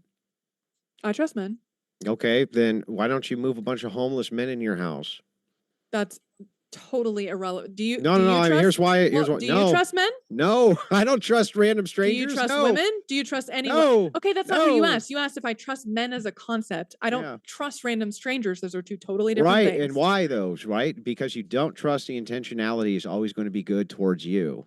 And the reason that's the reason That wasn't. that's the reason that the That has nothing to idea. do with people going But to it their 9 is. to It's 5. the exact reason why the No, I idea trust of people. collective. I said I trust Let me people make to the know what point they and then want for themselves. respond. Let me But make you're the not. point, then But you're not. respond. You're making a It's my point to say, point. It's my point. I get to make it, okay, not I your didn't mean to point. upset you. So the thing is like the whole idea here, the whole reason that you won't move a bunch of strangers into your house is because you don't trust them. Because trust has to be established first, and that's what we want from you. You want us to trust you to rule. We want to trust your ideas. Then you have to establish trust first, and you guys haven't done that with us. So you don't get to rule shit. And that's how it's going to work from now on. We don't trust any of you. You haven't established it. So you don't get to rule anything because when we've given it to you, all we've gotten is OnlyFans girls shoving shit up their ass at 18 years old. That's what we all get you've from your got. side. That's all you've got. Well, I'm Okay. sorry that mass degeneracy didn't come from my side.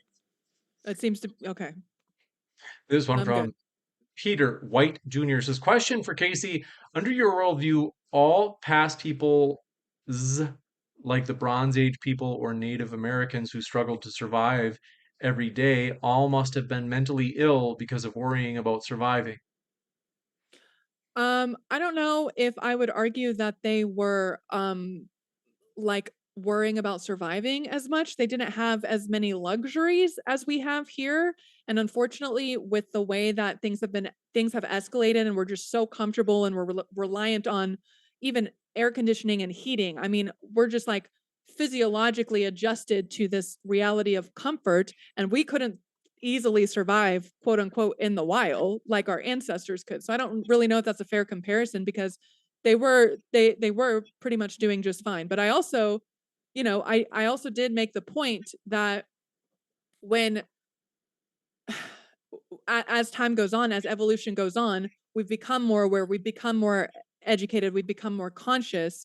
So it's like I don't really think that our ancestors have anything to do with what you're saying. You got I it? This mean, one from JJK says, first it's the rich, then it's your next target. I pretty much focused on the rich. I would argue that Christian nationalists changed their targets from secularists to feminists to gay people the whole time. nope, we don't change the targets. They're all targets. So the whole Okay, idea is that so all yeah. of them, we want to push all of them out. They're all under the same leftist framework. And the idea is that, yes, we are dynamically opposed to the degenerate creation machine that is known as modern day leftism. And the fact of the matter is that they've had their chance to govern us many, many, many times, and they blew it. And so now you see what's moving in the fabric of the country, and there's a lot of panic. A lot of panic. These guys might get into power now. And it's like, well, you blew it. You blew it. This one coming in from, do appreciate it. Chase K says, under a secular society, how does the cube cubid teacher teach children how to treat one another without coercion, while morals and ethics are also, quote, social cohesion? Are we assuming that meant public teacher? Public education, yeah, I'm a moron. How Totally. bad? Yeah. So if the question is how do we have a public education system? I mean, if we're looking at the public education system right now, by the way, James, I think I've got 10 more minutes in me. Okay. If we're looking at the public education system right now, the that one I honestly I don't know if I've worked out where I'm at with how the public education system works. I know, Andrew, you're probably a lot more well versed on your own thoughts about this, but if you're talking about forcing teachers to teach a an agreed upon curriculum, I mean, honestly, like, why can't we just start there? And yeah, that's all I've got. Because we don't agree on the curriculum. But the thing is like But James, there for the are things we purpose. do agree on, is what I'm saying. Yeah, Like, there are but plenty of things we do agree on. if we could just Why if can't we we could at just least start agree there? if we could just agree on reading, writing, arithmetic, and nothing else, that would be great. But it's never the right who's pushing in all of the no. We have to aggrandize LGBTQ inside school systems. That's always leftists who make those demands every single time. Thing is, it's funny here is like when it comes to the dogmatic belief structure, you could say, well, the Christians want to teach the Bible. It's like, well, they're both dogmas. So it's like, take your choice of which one you'd rather have your kid read about.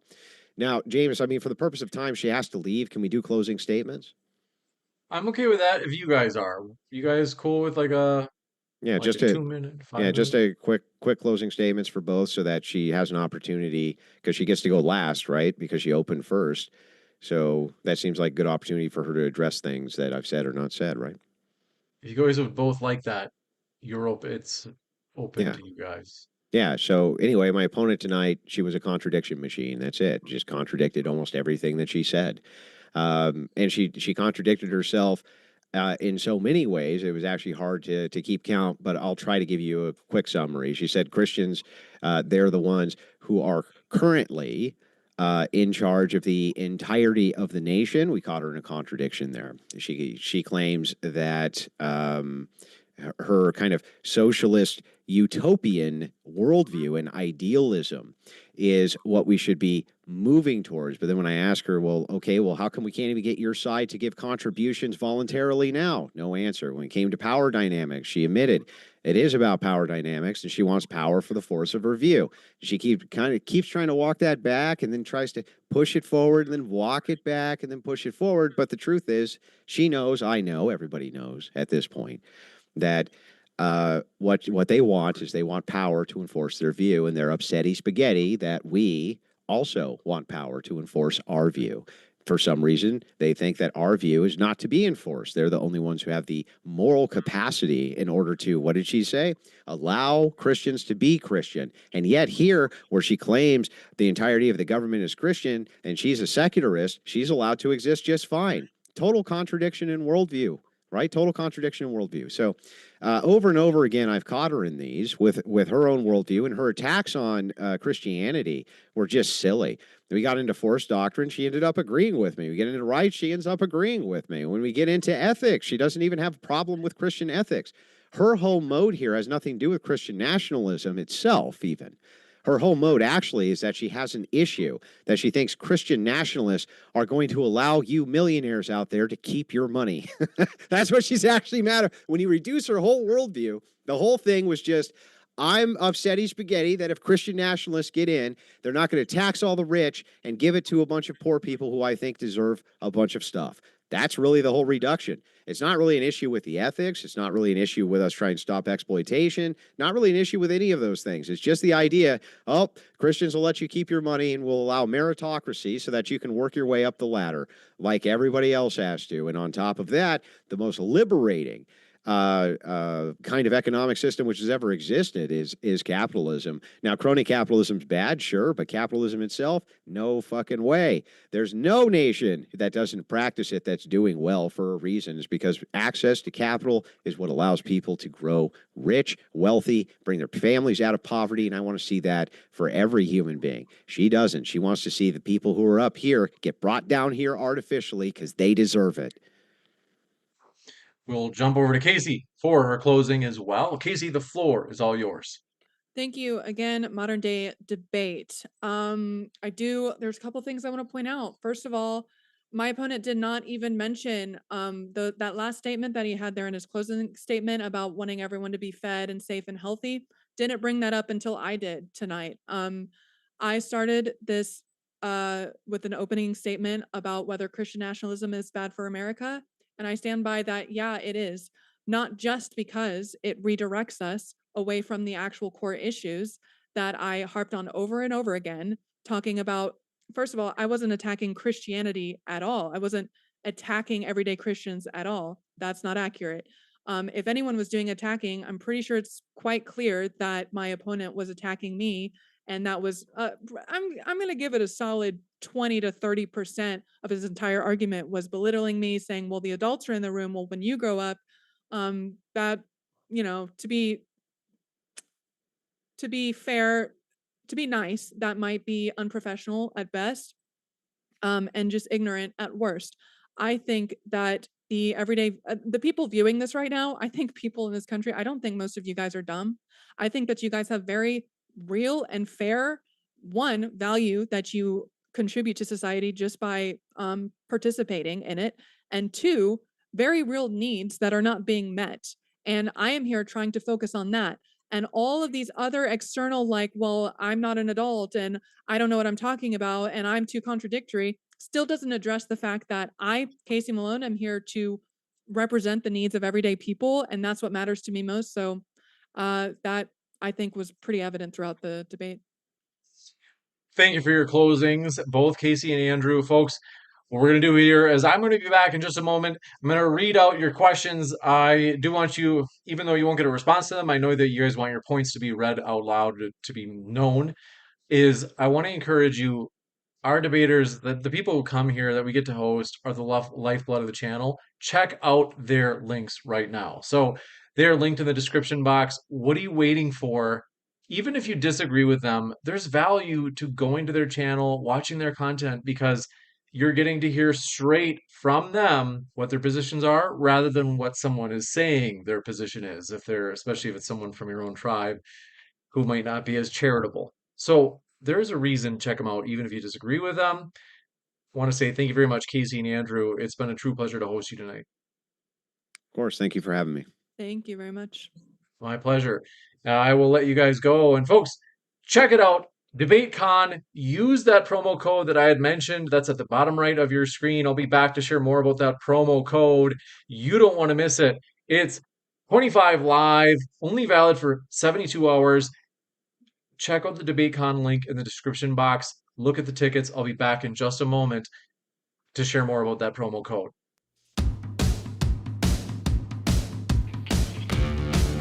Yeah. I'm that guy. Get out of here. Amazing. Folks, thanks so much. We are going to get to your questions. And as I had mentioned, if you had not heard it read aloud, we are going to read it aloud. I can guarantee it. We're also going to shout out our members. So we have channel members. We want to say thank you so much for being a channel member. As we have right now, it is just been exploding. Thank you guys for your support. We're excited. We just reset our memberships. So I'm going to just change the screen so it looks a little bit nicer. We just changed it because we were like, hey, we got to make our memberships compelling. In other words, like we have to add some cool stuff here. And I got to tell you, folks, if you have not checked it out, the memberships are compelling. So, as examples, I'm just going to clean this up here a little bit. Click that join button, and you can see the 3 different membership levels. And thanks for your patience as I just clean up the on screen stuff here. And at the first level, just $2.99 a month. I mean, like less than a cup of coffee. We have got to get to, I had said it yesterday, we are striving for the goal of 5 new members. Check out those membership levels. We have gotten 3 people during the stream that became members. We need 2 more. As onomatopoeia yesterday was, I'll put a poll in the chat. Thanks for reminding me. Onomatopoeia, I'm going to type this in right now. Onomatopoeia says modern day debate is a grift. Well, help us continue our grift as modern day debate is continuing to expand. We have our DebateCon 6 conference in just about 3 weeks. Not only that, but we have another upcoming conference that's highly likely to happen in San Antonio. It's going to be religion debates in January. So keep an eye out for that. I'm going to let you guys know by DebateCon the details about that. So check out those memberships though. As I mentioned, the spectator level, $2.99. That's like the most basic, like intro level. You get to use the channel emojis. You get the beautiful channel badges. You get immunity from slow mode. Check out the debater level as well. That gets you access to the 350 members only debates. Pretty epic. And I'm going to put that poll in right now.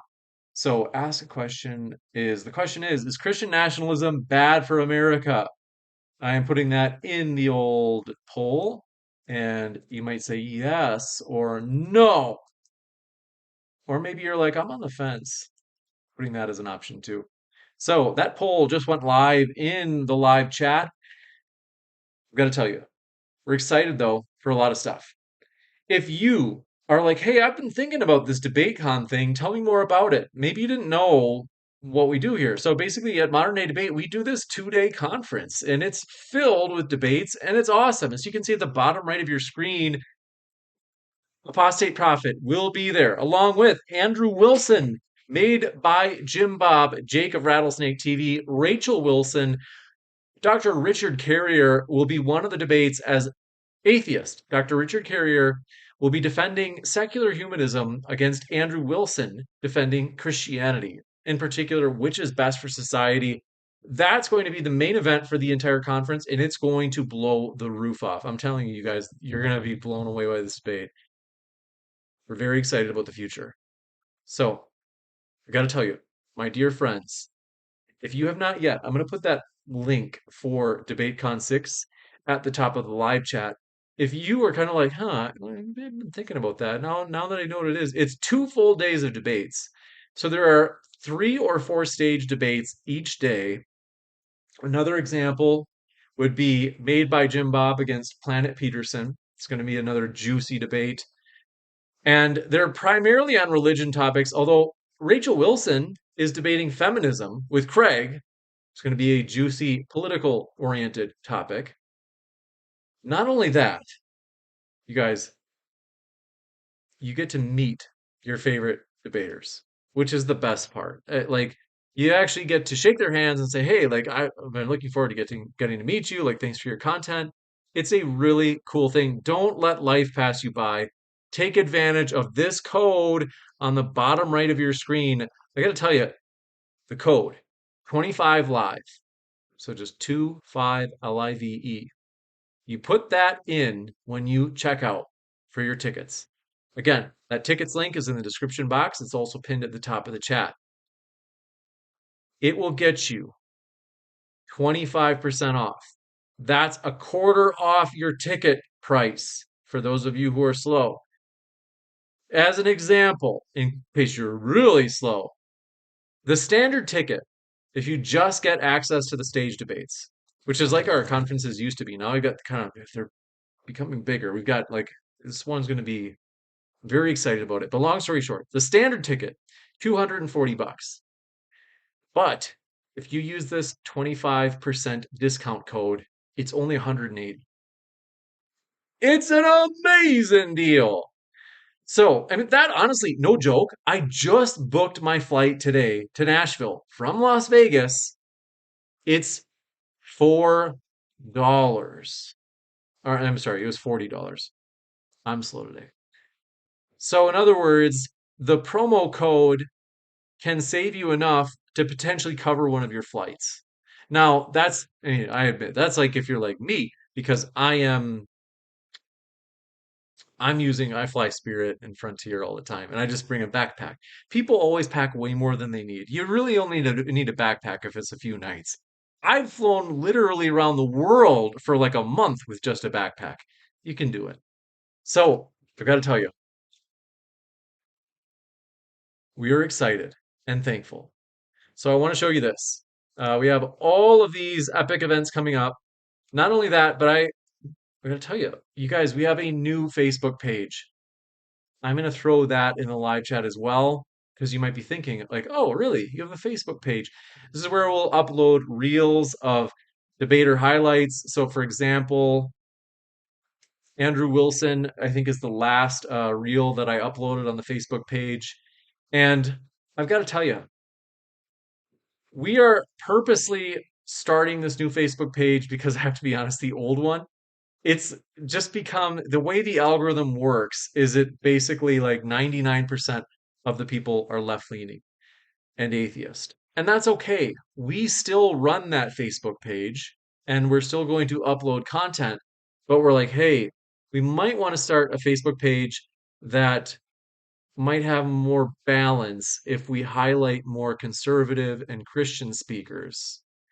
So that's what this new Facebook page is. So do help us out. Click on that Facebook link. It's in the description box. It's pinned at the top of the chat. It will grow fast. It's going to be like slow for a while where it's like, okay, 2 new followers a day. But I'm very confident that we will get it up and running and big within a year. And that seems like a long time, but it's like, that'll go fast. But I want to say thank you for being members. Gino Biscotti, I see you there in the live chat. Deputy Frank Garrett, thanks for being a member. Basil Problem, thanks for being a member. They said Aiden Shavas says, do a rumble debate between Dyer and Nick, or the next biggest Groiper, or Nat Sock Guy Willing. That would be a cool debate. Let me see if that might work. What topic would they debate, by the way? Thanks for that idea, Aiden.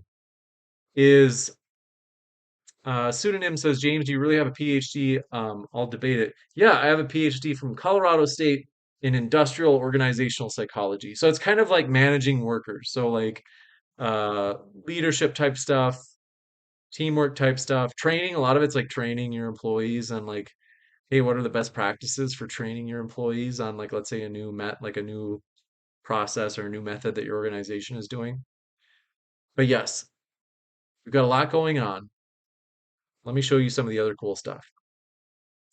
If you are like James, I can't make DebateCon.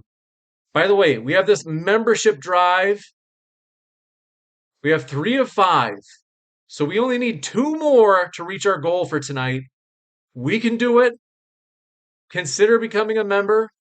That helps me not have to go back to teaching. Don't make me become a professor again.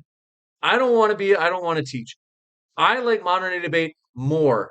Help support this channel so that I can do this as I'm doing it full time now. I want to continue doing it full time, but that means I'd be able to, have to be able to provide for a family and stuff like that. But I've got to tell you, my dear friends, MLLL9999 says, Basil, stop asking the same questions, dude. See, jeez. Even he is like, come on, Basil. But I want to tell you, if you are like, bro, I can't make it out DebateCon, I really want to be part of the action. As you can see at the bottom right of your screen, get a signed photo of your favorite debater at DebateCon 6 by clicking on the Indiegogo link. So I'm going to put this in the Indiegogo link right here. Get a signed photo of your favorite debater. Check that out. It is a way you can be a part of the action and help support DebateCon, as this conference is kind of like the what's the word I'm looking for? Flagship of modern day debate. And we're very excited about it. It's going to be huge. That poll is still popping, 193 votes. Now, I've got to tell you, if you haven't yet, hit that like button. We are only 29 likes away from 700, which is fantastic. 700 likes. We do appreciate that support, seriously. It means more than you know. So those of you who have already hit like, which is 672 of you, thank you so much for doing that. Thanks for your super chat that just came in. Aiden Shavas says, Jay versus Nick, Orthodox paleoconservatism versus Catholic racial exclusivism, the degree of Jewish power versus the other's block. Let me write it down. It's pretty controversial, so you're right, we couldn't do it here on YouTube, but it's something that I got to be completely honest.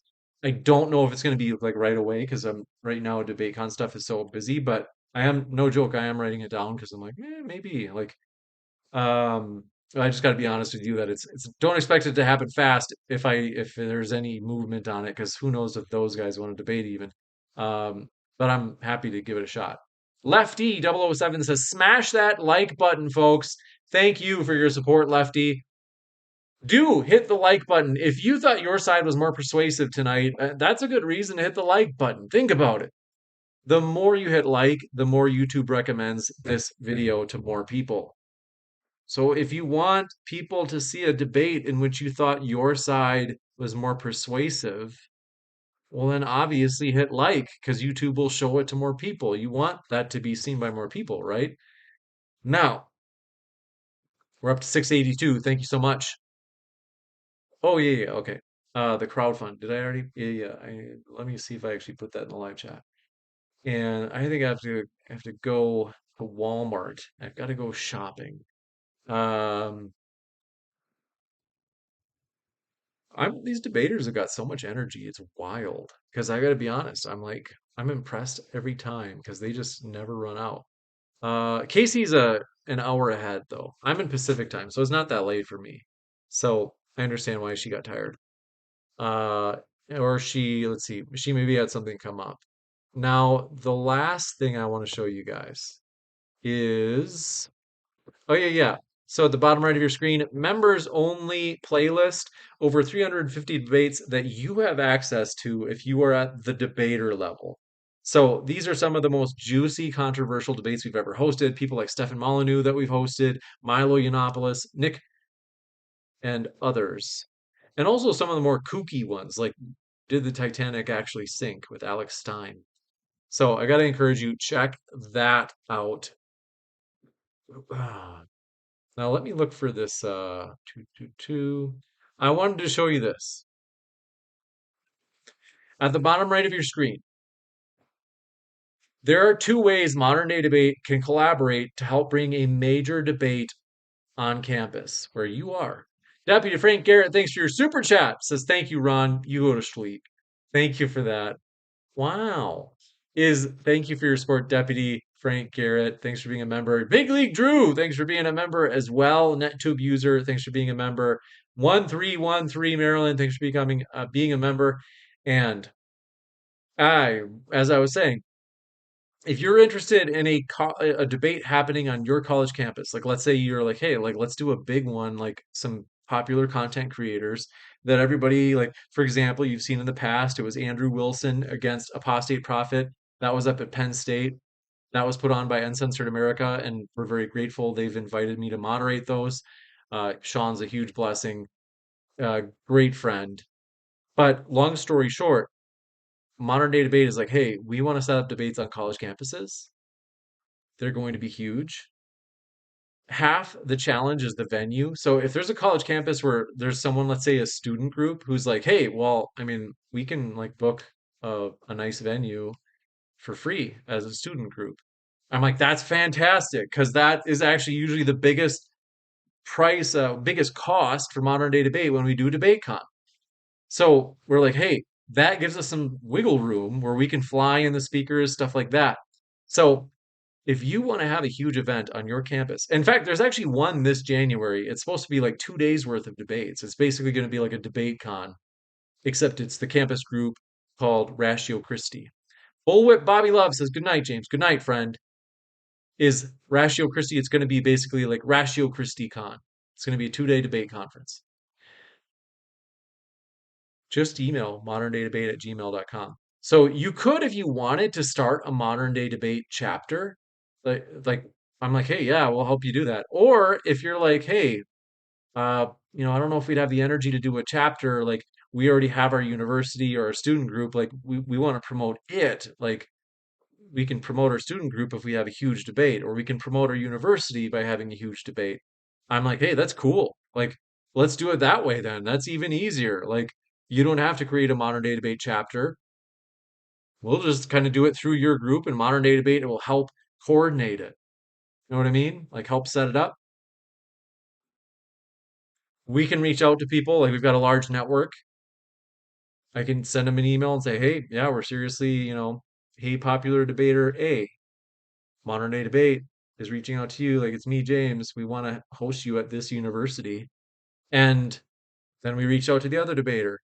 And then we find a way that is a win for everybody. So the debaters are getting basically there are like a million different ways to do it. Email me at moderndaydebate@gmail.com if you're interested. Now, I think that's it. Oh, no. That's one last housekeeping, two housekeeping things. Bottom right of your screen. If you want to participate in an upcoming in-person group dialogue on Christianity, let me know. We plan on hosting these, probably one even at DebateCon, for real. We're very excited about this. So if you are interested, there is a link in the description box where you can enter your name, your email, what city you live in, and that's a way you can participate. And believe me, we've got big things planned. We're doing all sorts of Catman G6 use as a Subway sponsorship would be epic. It would. I agree. I had a dream, no joke, that my elementary school was being shut down, which actually did happen. Nothing like dramatic happened. It was just that they're like, hey, it's like this little school out here in the country is like we actually probably should just ship students, like bus students into the city and close this little school out here in the country. In my dream, the school almost got shut down, but then Subway came in and sponsored it, and the school stayed open. And so there were like all these at this elementary school, all these like Subway banners and stuff. And I was like ecstatic. I was like, this is amazing. Uh, But yeah. Now, let me go here. We are still going to make that goal of 5 new channel members. Check out our channel memberships. Click the join button. See what kind of juicy perks you might enjoy. I'll show them to you right now because you guys are making me work for it. Well, here we go. As Onomatopoeia last night, as he said, "Hey, you guys are a grift," and I was like, "Okay, it must be some word the young people use." But help us. Help us make the grift of modern day debate grow, as we are excited about the future, and your channel memberships help support this channel. So as you can see on the left side of the screen, this shows our 3 membership levels. Now here's what's really cool. I'm going to show you each one at a time. We'll just go through it, and you'll see like here's the perks for each one. So if you're like, hey, I just want to maybe like dabble, just start out a little bit. The $2.99 level is the spectator level. You get the custom emojis, the custom badges, the photos and status updates behind the scenes, and the members only polls, immunity from chat slow mode. It's epic. Now maybe you're like, oh, I'm curious though, what's the middle level? The middle level, the debater level. You get members only videos, because some of our videos will be members only. For example, our Outnumbered videos, or I should say we have 350 debates that are members only already. So a massive list. But also, we will do member shoutouts, which we're about to do in just a second. And early access to new videos. So for example, when we do our Outnumbered videos, we put them up, and thanks for that debate topic idea. I saw that. That just came in from Aiden Shavas. Thank you very much. It says Christian nationalism versus pagan fascism would be a good debate. Thanks for letting me know that. And I'm almost there. If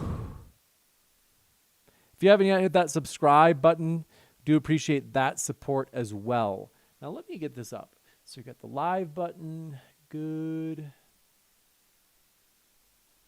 Where is this? Got a lot of super chats to read still too, but we're going to. I'm determined. Now, if you're on the membership page, see your members. Perfect. Now we're going to put the list, current level, and we set to the debater and final word. These are our members at the final word and the debater level. Thank you very much. Agrilopolis. I hope I'm saying it right. Let me know. Thanks for being a member at the debater level. Thank you, Kokomo, for being a member. Jeff C., thank you. Josh Gardner, thank you very much. Big League Drew, appreciate that, at the final word level. And I'm going to talk about the final word level right now before I read off more names. You guys might be wondering, well, what's the final word level? If you do like the highest level membership, what does that actually look like? Well, I'll show you right now.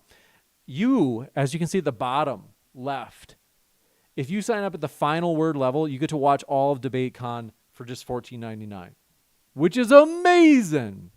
So basically, DebateCon will not be live streamed for the public. It's only going to be for members at the final word level. So if you sign up at the final word, you get to watch the entire conference from the comfort of your own home for just $14.99. It's amazing.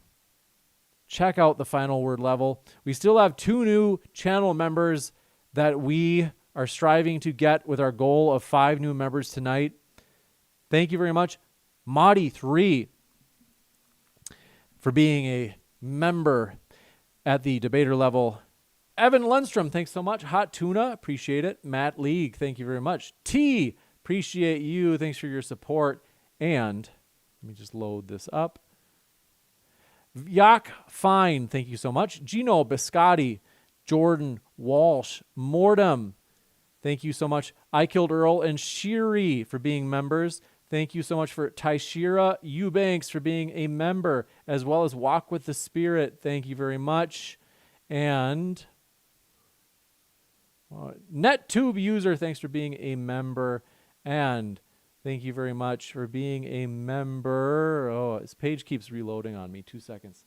I gotta fix this. I'm gonna download the spreadsheet because YouTube just, it triggers me that it constantly like bounces around like that. Now we're gonna get through this. Just bear with me.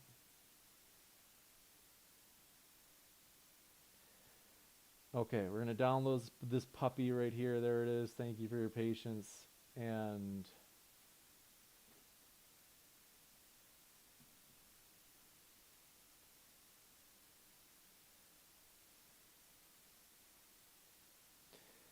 2 seconds.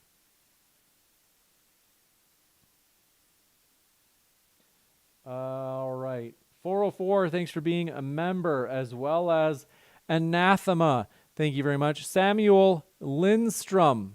Appreciate you, bro. Thanks for being a member. KL, Isa Kabir, Casual Crypt, Timothy Langer, Nick Mercer, Fady Ibrahim, NetTube user, Basil Problem. Thank you, Deputy Frank Garrett, for being a member. Josh Gardner, Jeff C., CSS Element, Matt Blank, Big League Drew, Adira Fasir, Madi 3, Phoebe Ophi, Brian Shurin, Big Gabe, Matt League, Evan Lundstrom, Akabatuzi, Hot Tuna, Steelborn, Mordom, Carl Slagan, The Real Robert Flowers, Gabriel, 404, Timothy Langer, Jen, Ranch Girl, Nate P, Mr., Samuel Tawhid, Walk with the Spirit, Ryan, Johnny M, Kat Johnson, Even Lord, Marilyn, Eddie Lifts, Mr. Intuitive, Jupiter Darman, 007 Mr. Yang, Tony's Tech and Custom PCs, Riley Nemi, Peter Rosario, Joshua Latino. Thank you so much for being those members. Now, I've got to tell you, we're excited about a lot of stuff, including, I promise, we're going to read through those super chats you put in. I just do appreciate you guys putting them in. It means more than you know. And let me just check up on chat.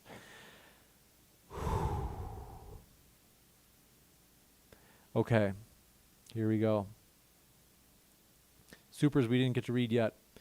Casey, if someone refused to give their resources, you would have to use force in order to take it from them to give someone else, which means the power to enforce your will wouldn't be equal. Kevin Yolantis, thank you, says Kristen Kobes Dumez argues that liberal Christian nationalists got Protestants to support U.S. involvement WW2. Is Casey against U.S. involvement in WW2? Interesting. Aiden Javas says, you dodged my communism had to outlaw degeneracy and restore tradition for a utilitarian answer. Can you answer that? 2, how do you know markets aren't an unavoidable reality even in global communism? Because trust us, bro. Airborne Animal says, leftists want to be taken care of like a child and think that because they want to have it, they need to be given it by Big Daddy, government. Forgetting that food and water doesn't appear out of thin air, total Delulu land. Basil Problem says, Willie, who's more of a Christian, Obama or Trump? Not Sony Extra says, for Casey, either say you'll forcefully take away my apple tree or concede you'll let me have a little more power than the average person. Mason Miller says, yay, we took all billionaires' money. Wasn't it enough? Take all the millionaires away. Yay, we took all the millionaires' money. Wasn't it enough? Take all the... Do you understand yet? We're almost there. Thanks for your patience. We're going to get to your question. And...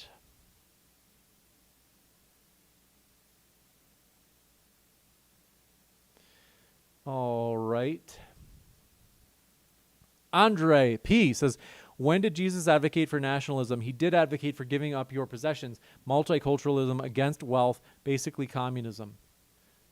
Smart Man says, for Malone, if a large majority decides not to work in your utopia, how do you allocate resources when resources have already been allocated equally? Do you allocate from the hardworking poor to the lazy non-working poor? Luke Duke says, Casey, do you realize the original drafted Constitution says that regular landowners could vote, right? J. Crown Trucker says, Casey, if you spoil a child by giving them everything they want and not work for anything, you ruin them. You're advocating that for adults. One Shot A17 says, why should anyone listen to someone who admits they don't believe in objective truth? Seems a bit ironic to even debate, as it's just meaningless sounds coming from your face according to your own paradigm. Super Kafir 3000 says, the commie needs to contend with reality that my black community was doing better back then economically during the height of discrimination than they are today. Guy says, have you heard of the Cum Warrior tribe from Papua New Guinea? Subjective preference leads to degeneracy. Mason Miller says, okay, lady, it was just a coincidence that the rise in Christianity coincided with the ending of human sacrifices. I'm sure the Aztecs would have been rationalized out of wearing the skins of young girls. Wow. This one from Chaw XD says, so if your morality is based on the agreed upon morals of the society around you, if you were alive in the 1860s, would you have been A-okay with slavery? Ryan Pombert says, ma'am, you have embarrassed yourself and you can't admit it. Find a good man and learn to follow his lead. Okay. FB says, science actually wouldn't have advanced the way it did without the Catholic Church's influence and support. Secular thinkers of the era didn't have the same access to scientific research or institutions.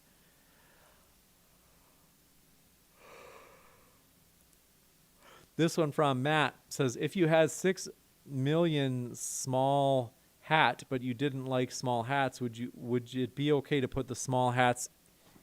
Okay, we're not going to read that. Pseudonym says, Andrew, you're pushing Christian nationality, yet the founding fathers were deist, and you agreed not Christian country, so you're mixed. Just say war, huh?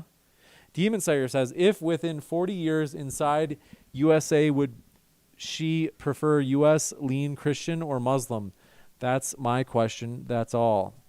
Pseudonym says, you're all wondering why you're Weirend asked. I don't know what that means. This is the worse than OnlyFans, James. Come on. I don't know. That's weird.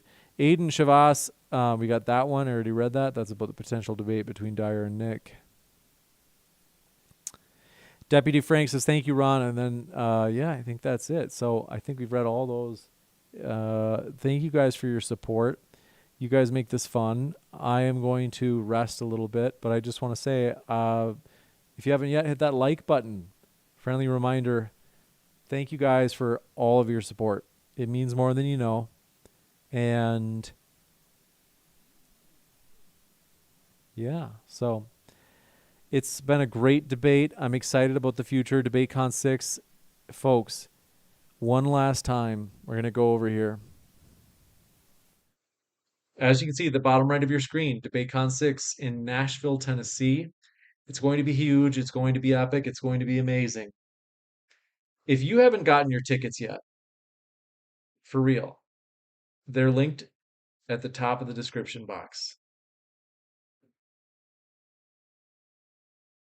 You can use this promo code for 72 hours. This is your promo code to use, and then it's actually going away. And this is also something we want to kind of keep this private. This is like for people who watch The Crucible and people who watch Modern Day Debate, because it's kind of like you're like our insider people, and so we're like, hey, we definitely want to say, hey, we want to reward you. This is a great deal. It's a quarter off. You know what I mean? So you're paying, instead of 100%, you're paying 75% of the ticket price. So if you've been on the fence and you're like, I don't know, this is that sign that it's like, hey, it's time to do it. Don't let life pass you by. I know it's kind of like, oh yeah, I'll do the big things like later on when I'm retired. It's like, come on, folks. When you're 65, you're gonna barely be able to get on a plane and not be all sore, and when your back's gonna be all sore because they're all like cramped in there. You're not gonna have the energy. You gotta live now. Now I agree. It's wise to save. It's good to save for the future. I'm an advocate of that. I do it myself. But at the same time, we've got to get out there and live. We got to get out there and do things. Got to take some risks. Travel. If you've never been to Nashville before, I've been there myself. It's a beautiful city. tons of stuff to do outside of the conference as well. It's going to be an amazing time. So, very exciting stuff. Come on out to Nashville. It's going to be epic. Is that nothing is guaranteed. For all we know, we might get hit by a bus in a year. Who knows what it is that you don't want to put off living and going for it. Go for it. Use this promo code, only good for 72 hours. So that's 3 days in case you're really slow. That's 3 days. So it's here Friday, Saturday, Sunday. It's here tonight, and then it is gone. So act fast. This conference is going to be huge. Check out that link. I'm going to throw it in the chat one last time. And I just want to say thank you guys so much for your support. We're excited about the future. This conference is going to be gigantic. Like I'm telling you, it's going to be huge. And thank you guys. I'm going to end that poll. That link is in the live chat. And I will see you guys at the next debate. I love you guys. Keep sifting out the reasonable from the unreasonable. And I hope you guys have a great rest of your night. Take care, everybody.